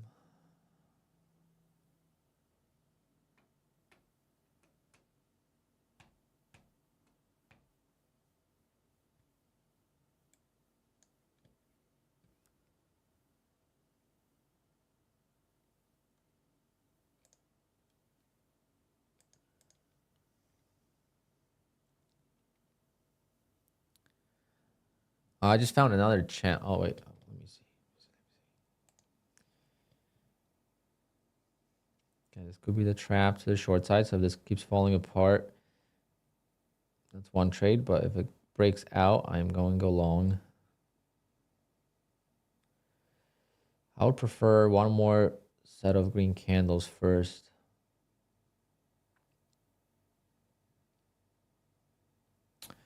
Because this is kind of like a double bottom. It's hard to say this is a higher low, even though it is.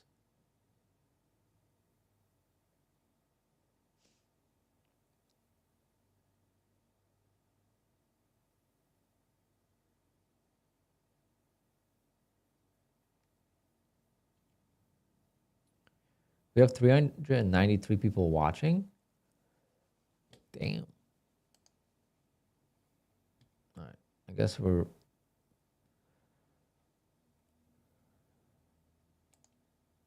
Yeah, the trap was good. The short was a good idea there, but I feel like we're kind of overextended now. We're at the lows here, so I'm only gonna look for longs. But don't let my long change your bias if you're short bias, because I'm only looking for a quick 5-6 points. You know, you're gonna be looking for much bigger probably, or even if you're looking for a small target, see, you could easily take it short as well. So don't let my bias, I'm not long biased as far as like, you know, getting back to the highs of the day. You know, I'm long biased as far as I want to take a trade long when I find the opportunity to do so, to get my 5-6 points. But there's something going on. The volatility is increasing a lot.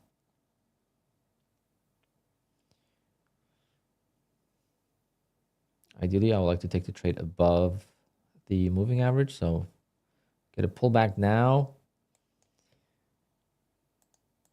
I could get a pullback now. New high, pullback, and then go long. That'll be perfect right into the moving average. Patience. Tesla's down. Oh, God. I don't want to look. I have some Tesla stock.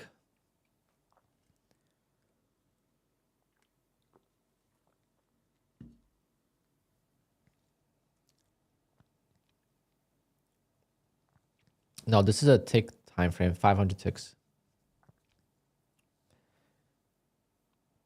But yes, it's the more volume there is, the faster the candles are formed. That's why I like it a lot. I could see there's more volume now based on how fast the candle is formed. Like I don't have to actually have a volume indicator. And the volatility overall. Okay, first pullback. First pullback complete. Used to take longs like this. You know, once this breaks a high here, I used to take those longs. But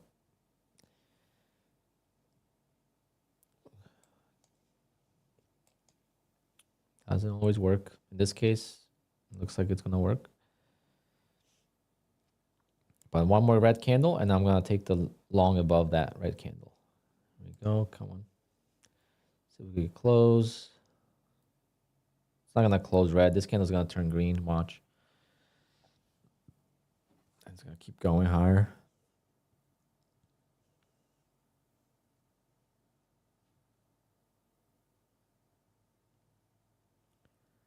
Last second is going to turn green. No? It's a big engulfing candle. It's a pretty big engulfing candle. Let's see if we get saved with a trap. I did lose on this trade yesterday. No, 2 days ago. I'm going to take it anyway. Could have taken a long here for the trap. But hopefully we could break out and just go right to the target. Like I'm not a fan when it makes a new low here. I wish it stayed in, you know, I wish it stayed, and I have to take a $600 loss there, unfortunately. Yeah, so that's the second time I've lost like this. So I'm not gonna take those trades anymore, right? Like now I learned 2 times in a row I've taken this trade where it makes a new low, right? It makes a new low instead of continuously making higher lows, and then trade doesn't work. It's not the same.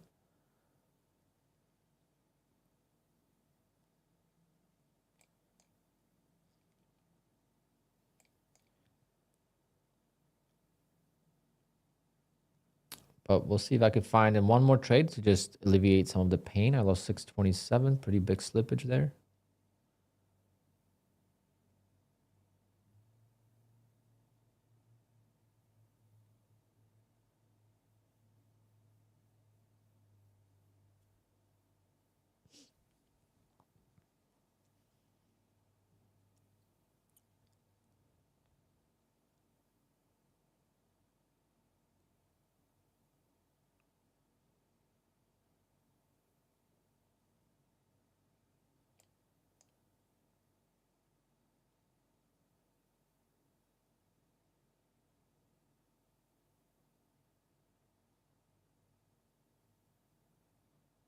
Still weak.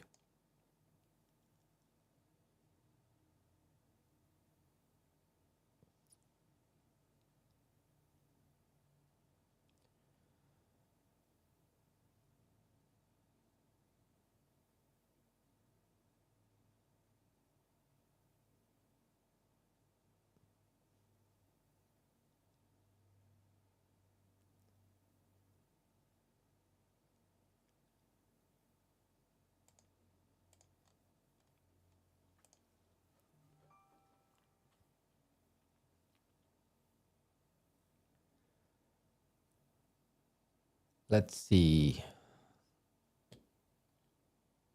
A bigger time frame, there's a ton of support, so I feel okay with the long again. Just needs to give me a good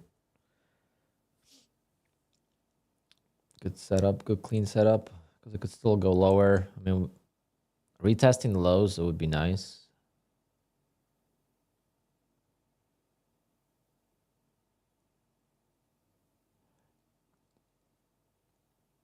Yeah, I copy in batches.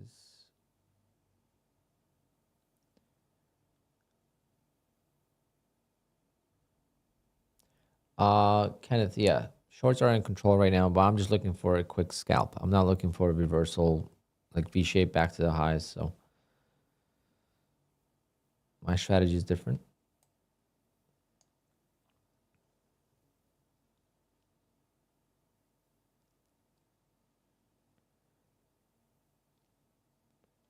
But it's crazy how much loss this was in a small move like that. 63.6.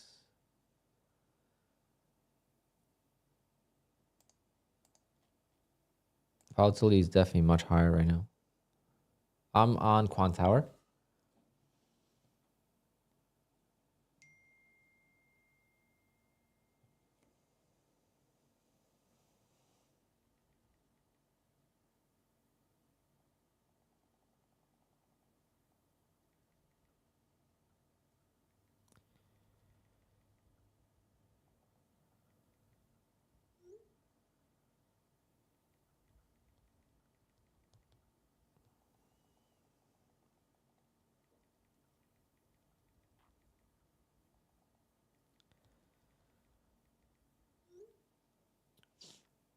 Okay, double bottom.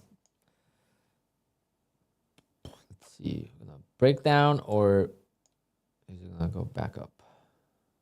How do you resist the urge to overtrade? I mean, when you're doing well, it's easy to resist overtrading. When you're doing well, it's just much more easier.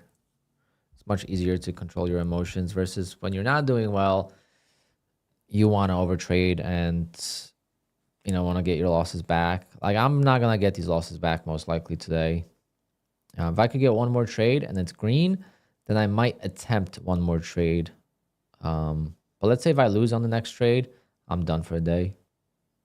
These two accounts will suffer a little bit, but they have plenty of cushion. Just got payouts from those accounts, so.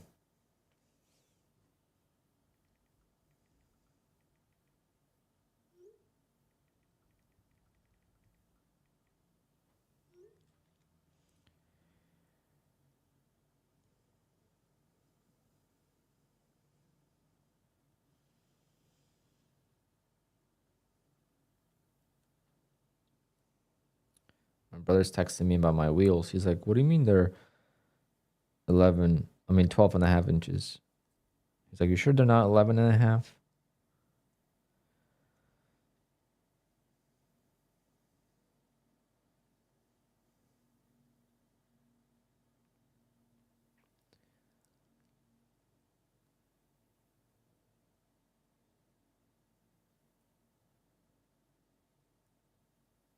Crazy weakness.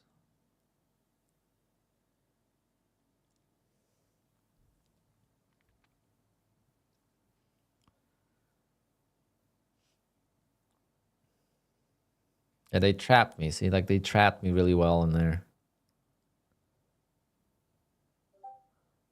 I gotta be careful with that. Like, I really gotta be careful with those trades. That's the second time I lost on this two-legged pullback, and it was the same exact thing. When it made a new low, like, right now I'm gonna take it on the next pullback, right? On the next red candle, I'll take it. But if it breaks this candle, I'm not taking it, right? It's gotta be a shallow pullback.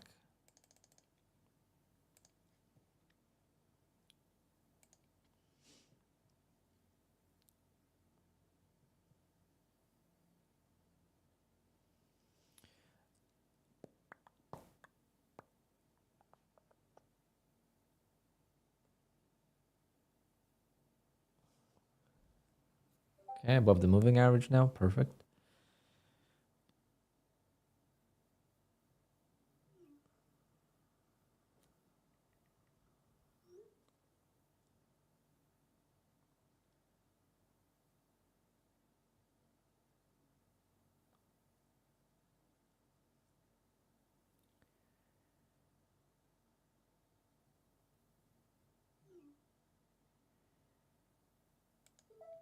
Okay.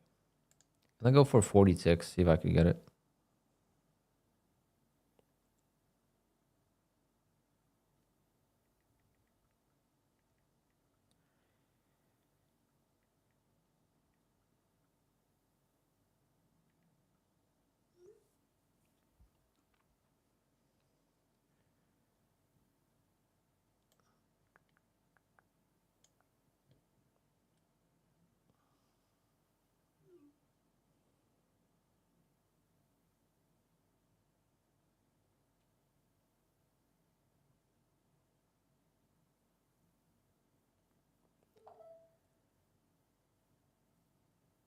See if we could get some back.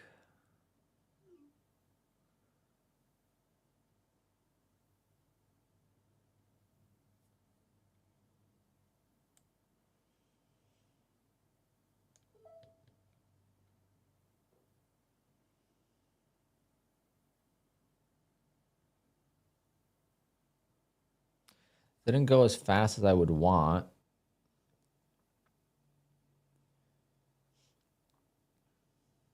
Usually I would want it to just go.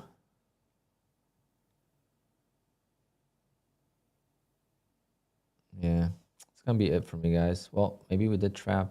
If we trapped right there again, that would be crazy. That would be crazy. Might even add. Actually, no, I'm not gonna add because just in case if it fails again, it's very weak. I think I need to get over the trend line here. Once we get above that, maybe then it will be a good long. For now, it's struggling. It's on the struggle bus.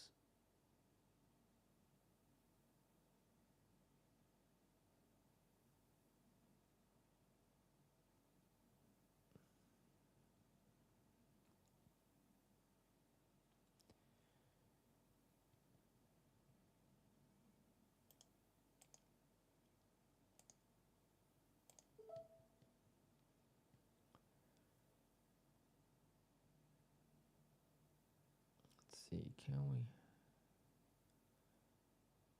we break out? Or is it gonna just continue lower?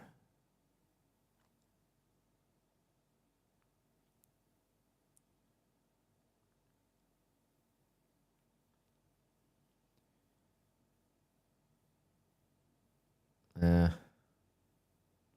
having a hard time here for some reason. I guess could be resistance now. On a longer time frame, this could be resistance. It kind of broke the support and now it's previous support is now resistance. I'm not trusting this at all myself. I think if we break above, like if we do break out, I think then it's going to be a solid, maybe even add. Breaking the trend line now. Okay, much better. Can we hit that target? I'll sell only one, and I'm going to keep one for a break-even stop and see if we can make the loss back. I would have had my 22 ticks. Okay, I got my 40 ticks. So now I'm just going to trail the stop. All right, I'm just going to trail the stop a little bit. See if we could get something green out of this.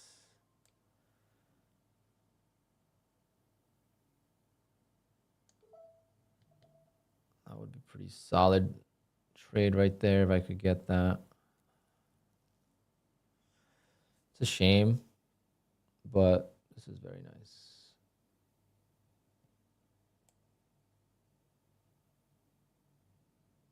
I'm gonna choke it. There we go. Boom. All right, down 31 bucks. Not bad.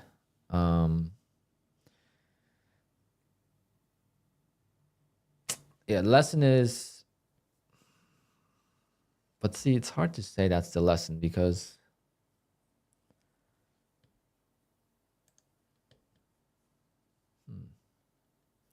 take a look here, right? Like I took it as a two-legged pullback here. But did you just notice what happened? If I took this two-legged, my mouse just froze, sorry. Wow, I could have let it go. Fuck. That's the move I was looking for. If I would have taken this two-legged pullback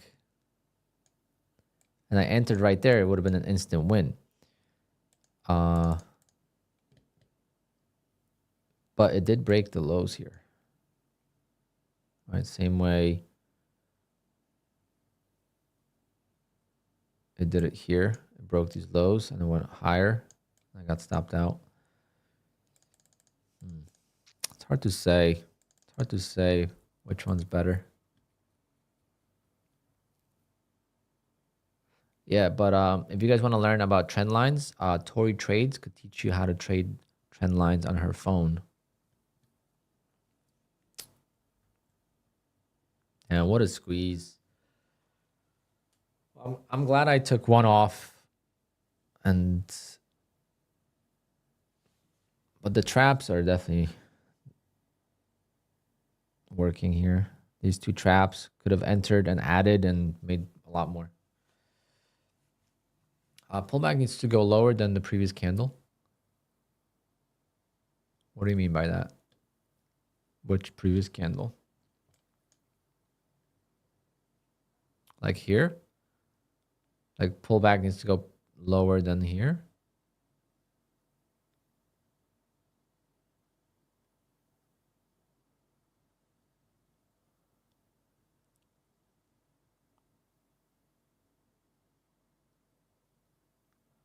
Your first pullback went lower than the previous candle. Your second didn't. Yes, I know it didn't, but it did. Look, it did. Right here it went lower. This candle's lower than this one. I know I was already in. I was already in the trade. But what I'm saying is if I would have entered the trade right here, it would have been an instant win. I wouldn't have had, this pullback. And this is why I want to journal. This is where journaling is huge.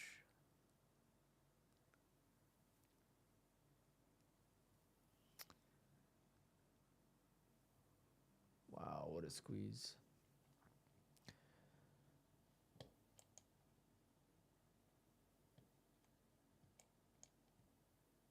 Do we take one more? We take one more quickie on this.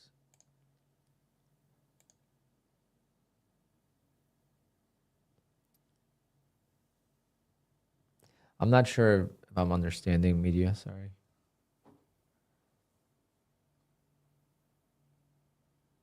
What's so funny about Tory trades? Nothing. Just the trend line thing is funny. She makes all you need about trend lines, all you need to know, and then charges you for a course. It's like, if I already know everything about trend lines, then why do I need a course?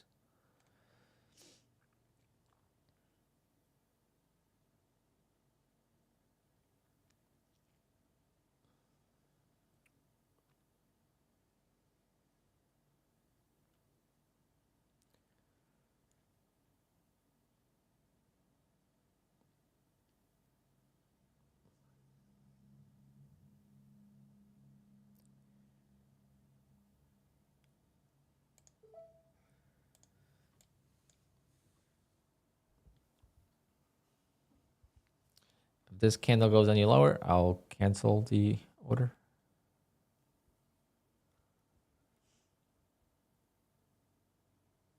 Okay, didn't go any lower.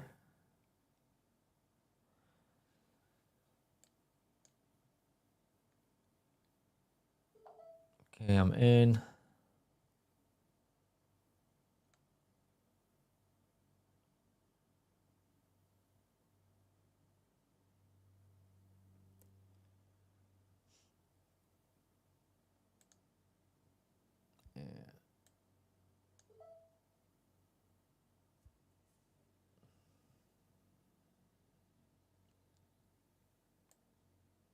Should have went to the target.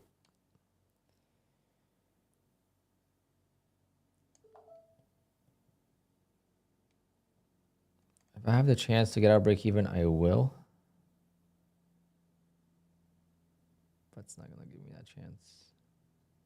I get myself right back in the hole. That's gonna call it a day. Damn it.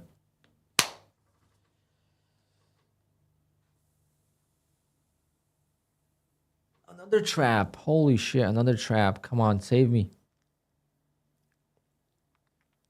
Another trap right there, guys.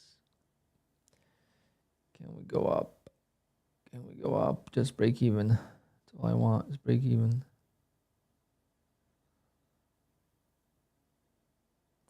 All I want is break even.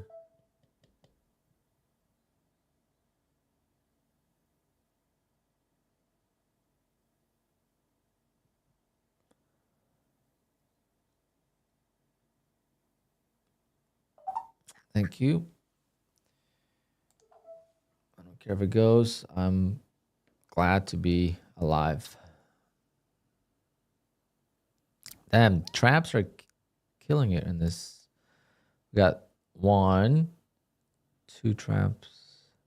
See, that's why I put my stop a little bit lower. But yeah, I think I'm gonna be done. I think that was quite lucky. I get stopped. I would have hit my target. Damn.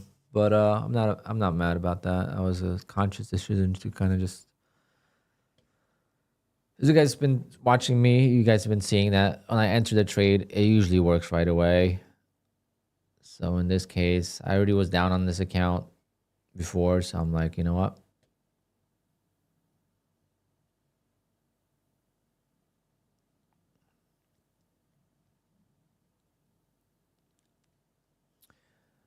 I've been following you for years and he doesn't listen to me. Who doesn't listen to you?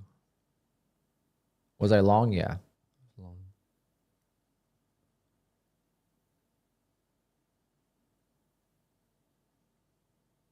Matty Matt, I have no idea. In this environment, you could trade micros for sure. This environment's volatile as hell. But when it's fairly slow, then I don't know how you trade micros.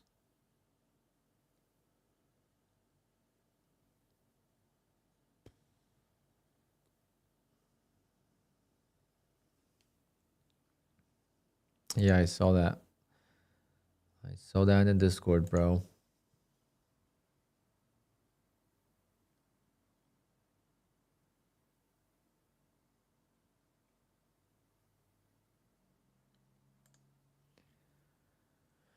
Yeah, it's gonna be it. It's gonna be it for me trading wise, I think. I mean, there's really no.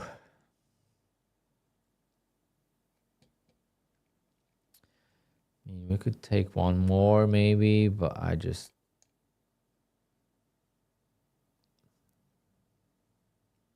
The less trading, the better, guys. For me. I should make a thumbnail or a screenshot of me going like this and making some videos about prop firm drama. Because that's all I see on YouTube.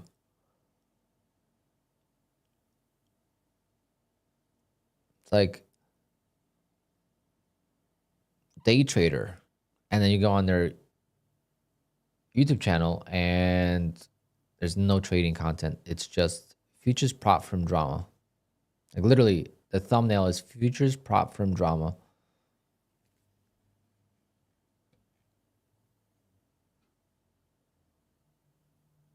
Man, people are just freaking milking.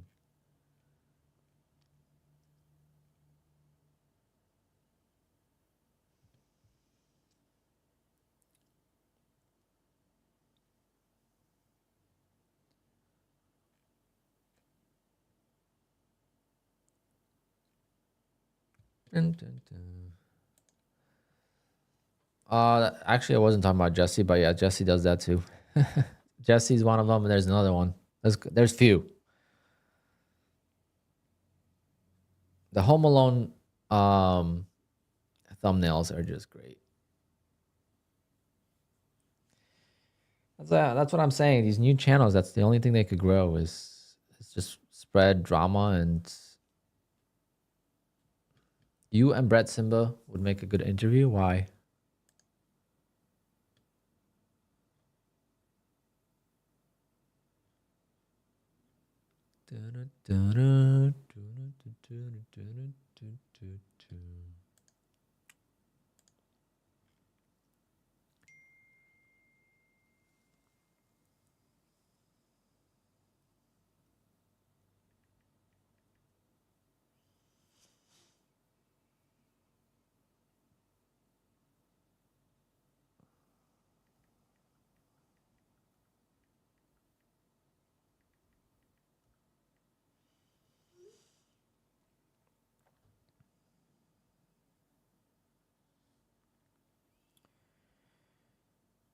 Trying to figure out what size tires I gotta put on the car. My brother's texted me and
Oh man, I don't know. I gotta figure it out. 'Cause we're gonna put the tires on this weekend on the rims.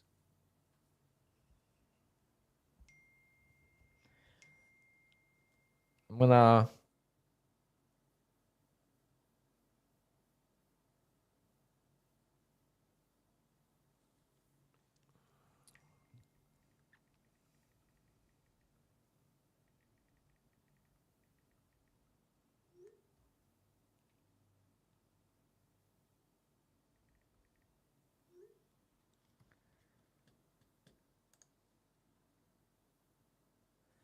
When is regulation coming?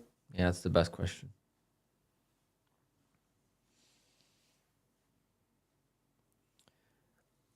Does I want to see something? Didn't Joey? I like Joey too, though. But I'm pretty sure Joey was anti-Apex long. Maybe I have the wrong person.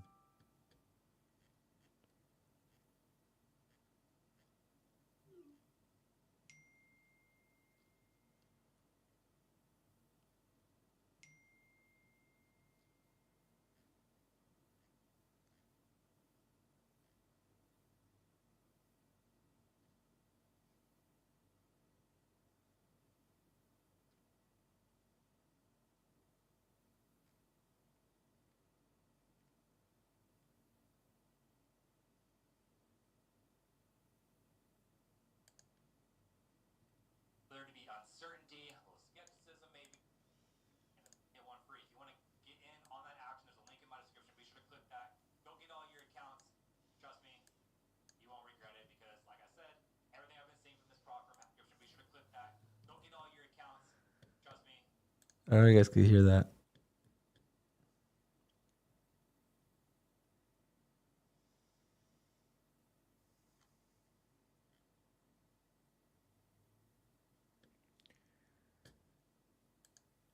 Trust me, you guys will not regret buying 20 accounts with fast track trading.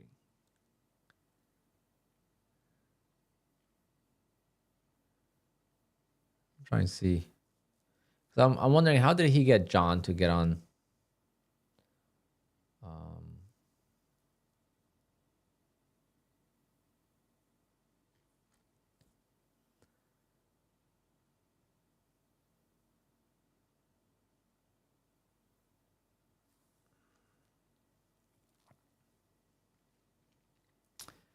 I remember. I feel like he did.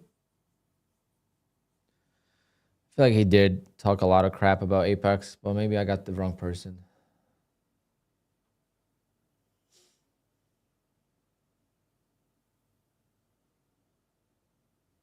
Oh, Rob, don't get me started. That was one. That was not. I say that's not an interview. That was a conversation. Literally, like, wouldn't ask the question or would say like, "What do you think about all the rules?" And then proceeds with, "I don't understand why people don't follow the rules. They're so easy. Like, why wouldn't they just do it?" Like, yeah, he was answering the questions and just playing the fanboy stuff, you know, trying to just there's no hard on questions. Like, get to the point. It would have to be from a neutral non-affiliate for it to be legit, but that's never gonna happen. Oh yeah, he's a former Apex employee or Discord moderator. I don't know what that is, if they got paid or not, but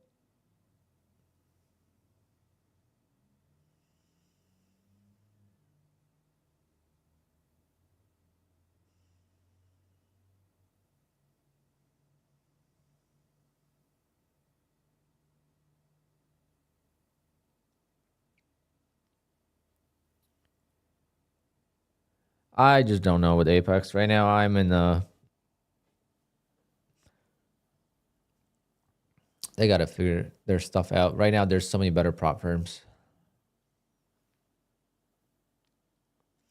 Time frame is 500 tick.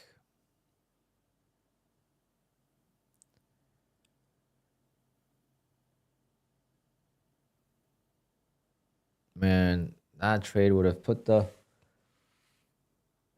cherry on top if I just didn't take it off break even, but whatever. Did I get an email? No, I did not. They could just watch my stream if they want to learn about my trading.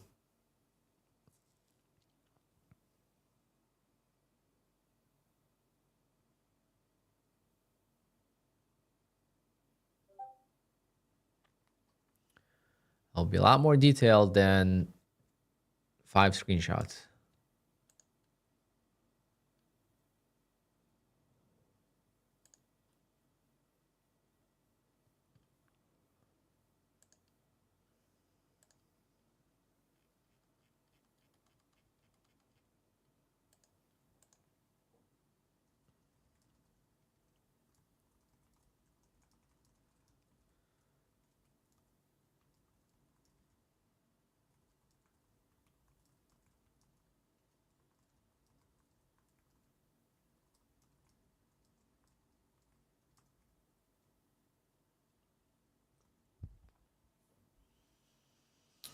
What's the best prop firm now that has Rhythmic? Definitely Take Profit Trader. Take Profit Trader is my number one. Number 2 for Rhythmic, obviously Apex is always going to be up there, but if outside of Apex, Bullnox is definitely a sleeper prop. You know, they've always been like under the radar for a lot of people, but they've always been clutch.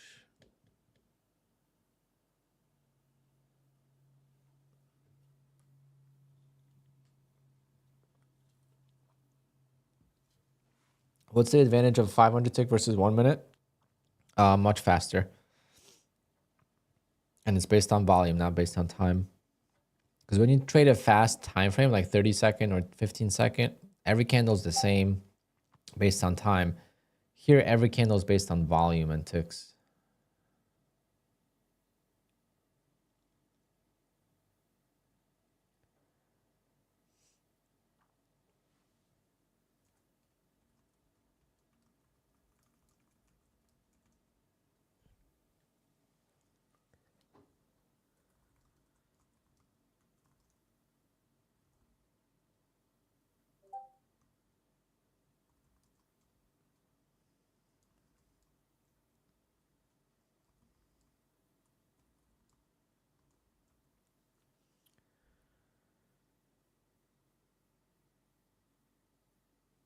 Take Profit Trader, you could make $10,000 per account before they put you live. But you could always just take the money out before you get to 10,000 and start over. But going live with Take Profit is not bad because they actually put you in the live with 5 accounts, not just 1. And you get a better profit split. But if you want to stay in Sim, then you could just take out the, because you could withdraw from the safety net on Take Profit eventually. I could show you that. It's only 50% of it you'll get. So it's 50% profit split.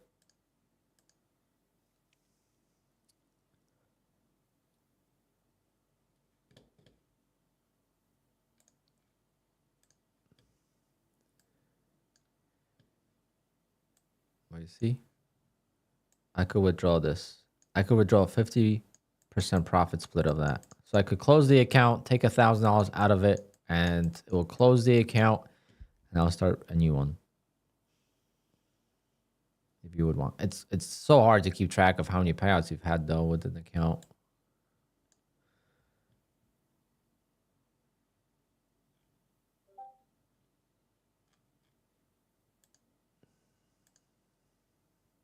Actually, hold on.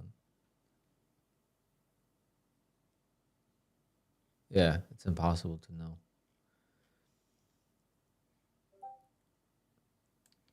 Because look, my balance is always like 26,500 because I take a payout every single day. Every single day I take a payout with Take Profit Trader, guys. Every single day. Whatever I can, I take it out. The only thing I do is I make the numbers even.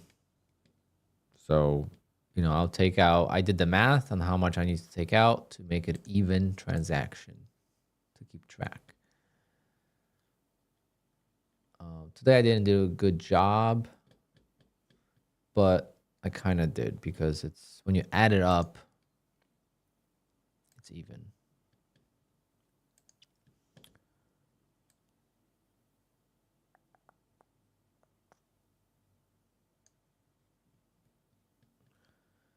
So I took out 266 and 264. So it's $520. If you're at 55K, can you take 2.5K and close the account? Is there anyone? If you're at 55K,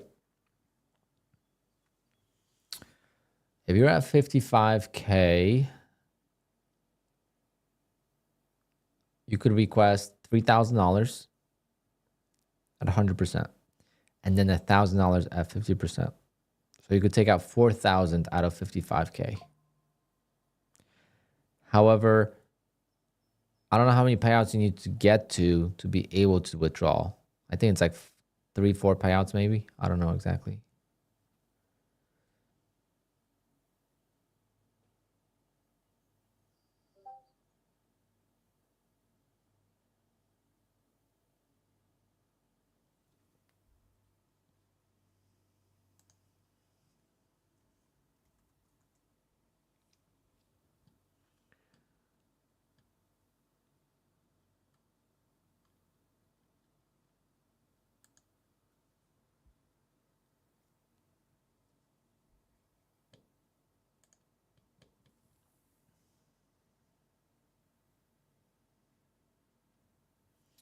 So you can keep rinsing and repeating and they won't care. I don't know.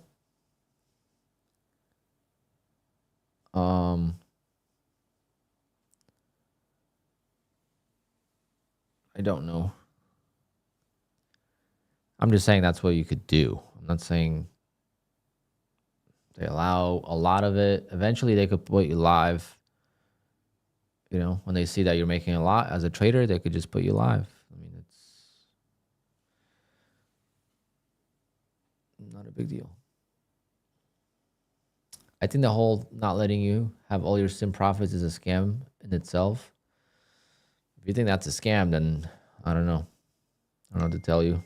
But if they did it your way, Dalvin, there would be no prop firms. They'll be out of business.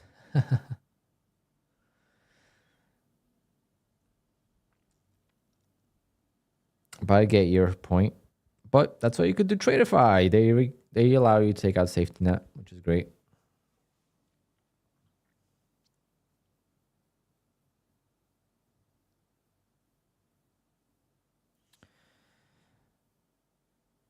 I'm gonna have to end the stream soon, guys. I gotta look for tires because I gotta order the tires today, and it's not, when you get distracted, it's so hard to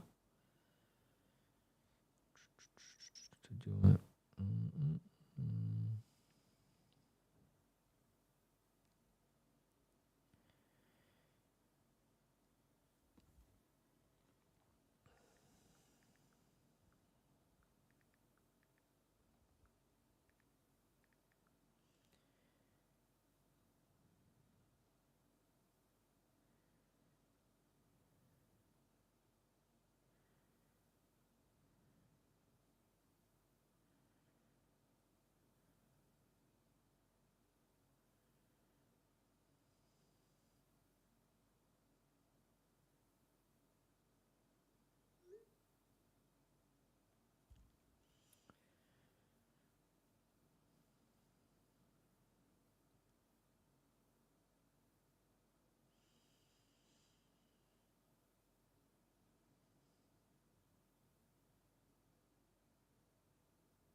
1 second, guys.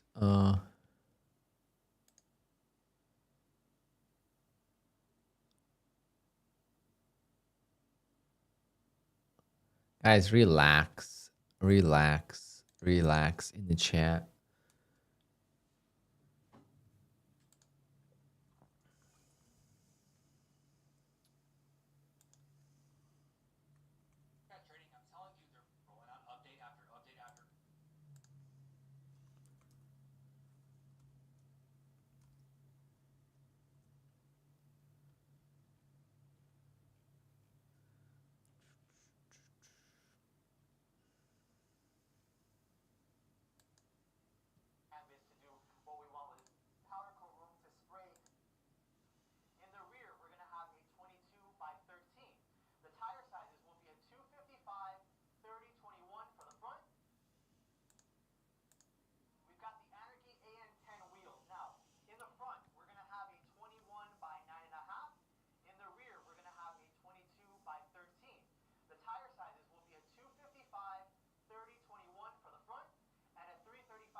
Any sense?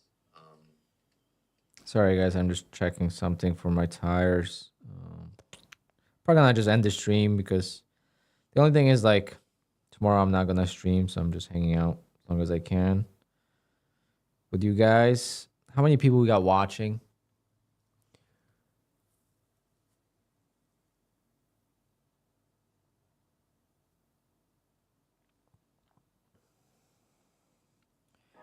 My wheels came in for my 911 and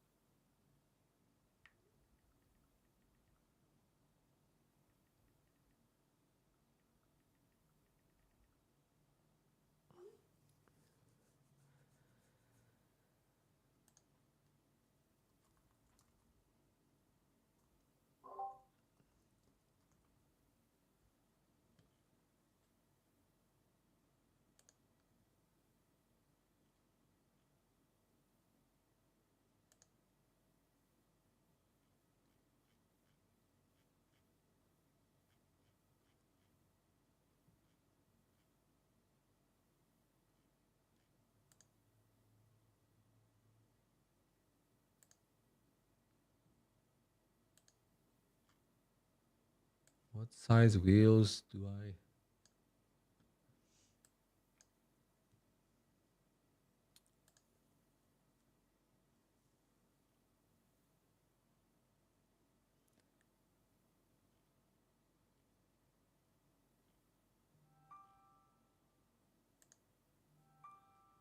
Payout approved with Apex. Let's go. Giveaway time.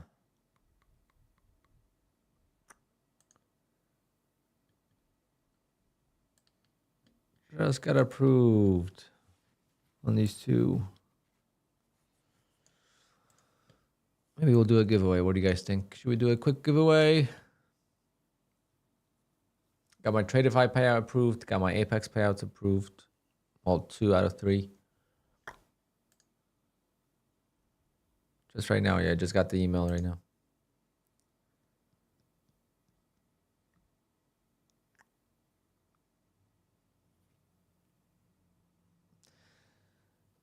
You'll exceed last year's payouts? I don't know if I'm going to exceed last year's payouts.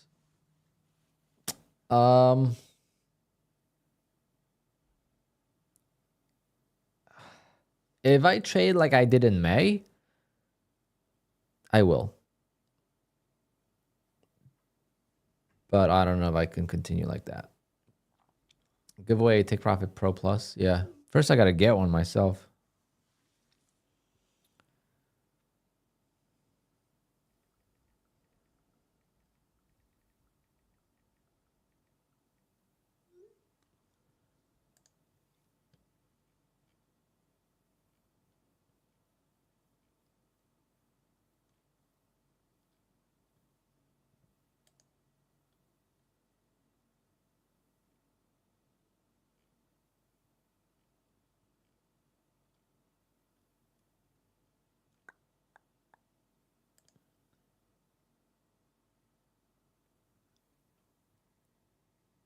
go. Found my tire sizes.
Okay, I found my size for my tires. I'm gonna go with 255, 30, 21, and 335, 25, 22. And my payout with Apex just paid for those bad boys. Let's go. If you're wondering what wheels I got,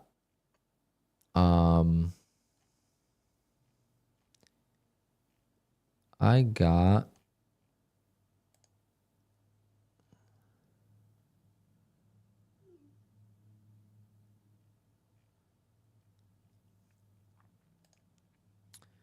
pretty much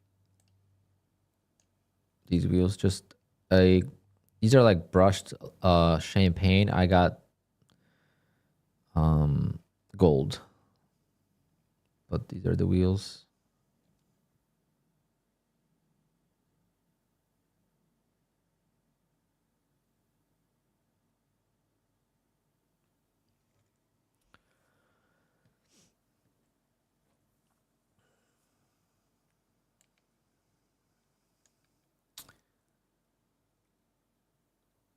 All right, let's do a giveaway, guys, and then I'm gonna end the stream and end the week on stream.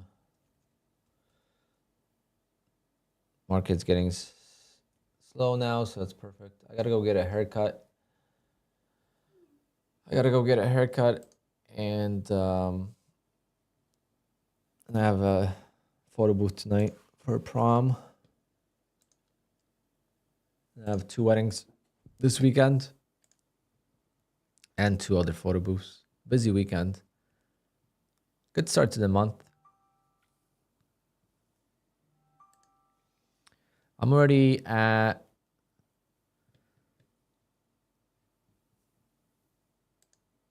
I'm gonna do the math in a second, but we'll do $100 giveaway.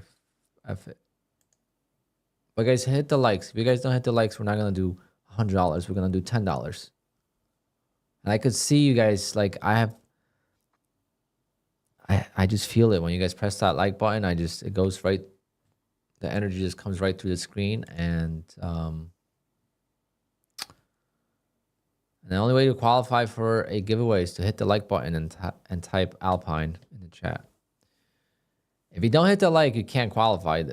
Literally, like, YouTube knows if you hit the like or not. I don't know, but YouTube knows.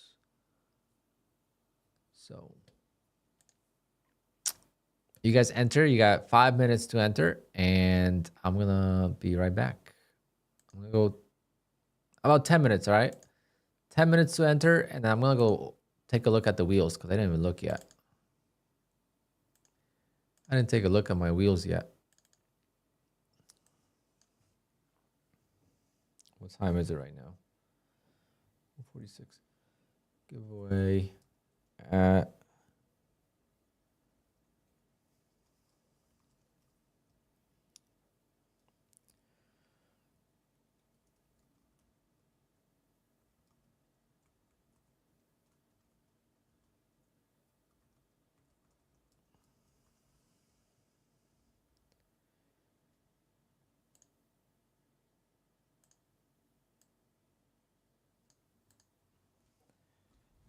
Eastern time, of course.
Looking good.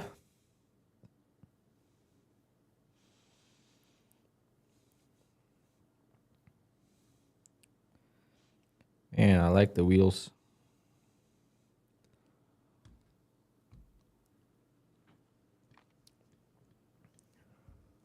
Just want to see them.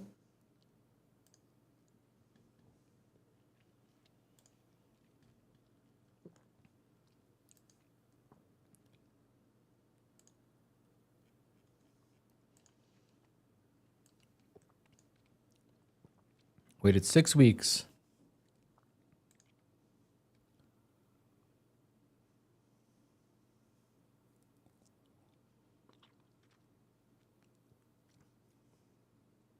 That's gonna look good.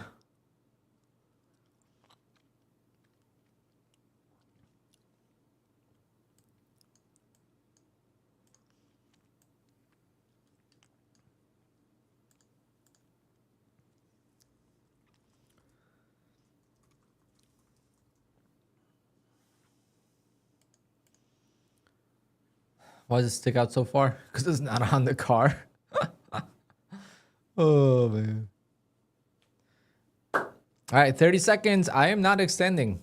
I am not extending the giveaway, guys, because I'm going. I got places to be, things to do. I am going to pick one person, though. No race today, guys. No race.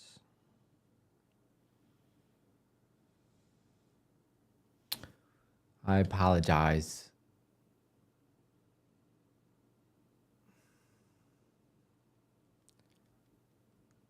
Okay, it's closed.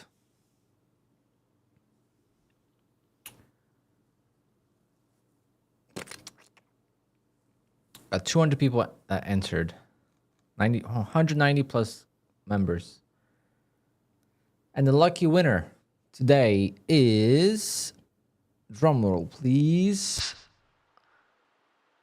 The winner is going to be Kyle Carter. Are you here?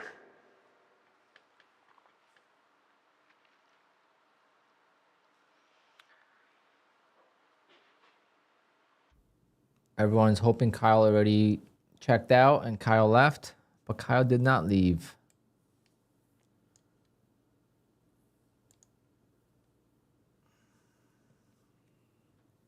All right, Kyle, send me your PayPal to my email.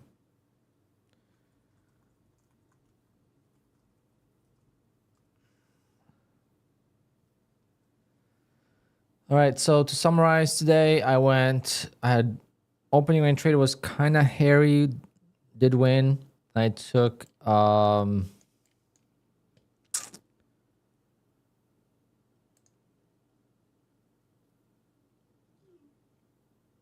I got 2 break-even trades today. Break-even trade right there, short, break-even, stop out. Then I had a long here. Nice and easy. The 2-legged pullback, you see that?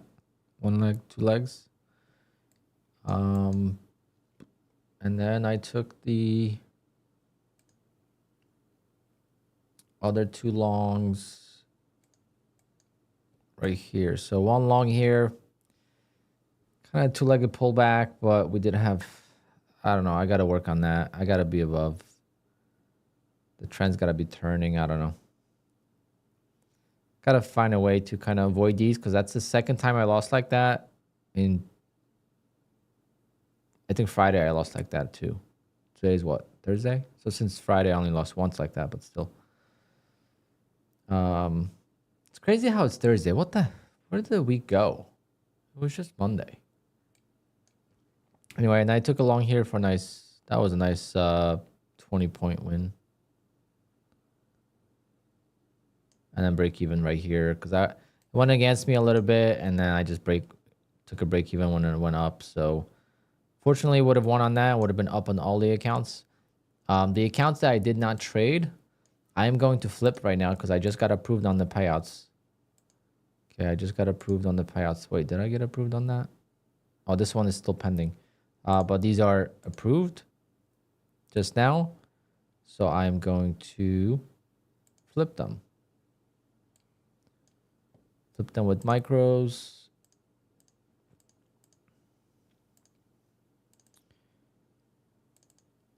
And we're going to be good to go. So,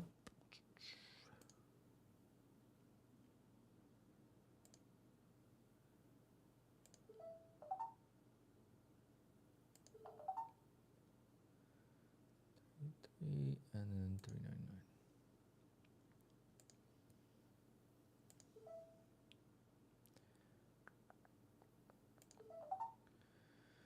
I made $2.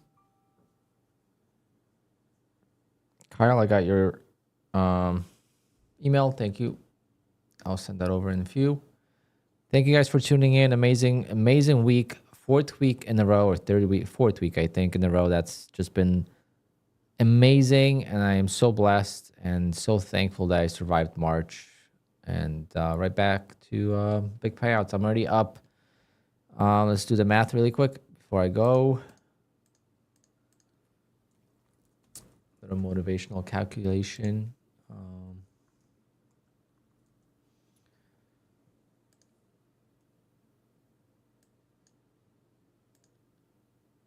I really need to do some spreadsheets, but okay. So we got 3,500 from Apex.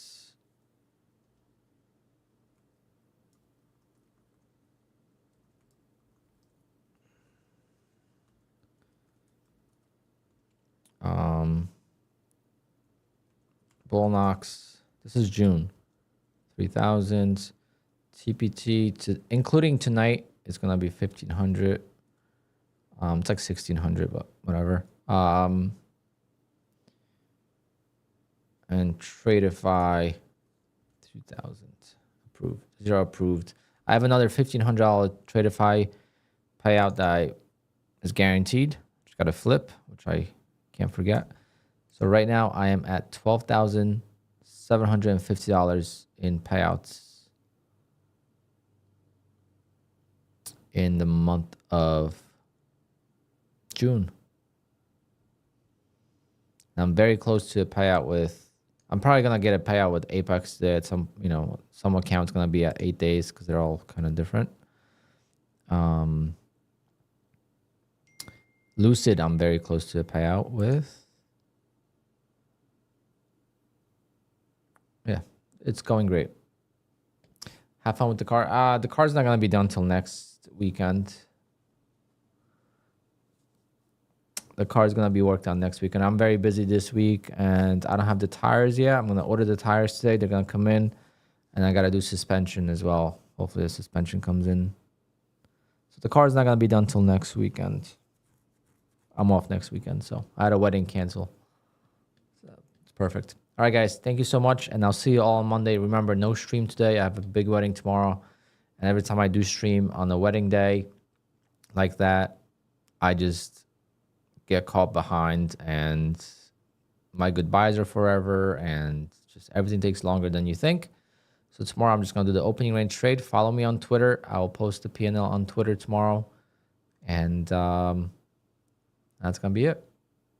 All right, guys. Thank you. And see you all on Twitter. And Kyle, I'll email that to you in a few. All right.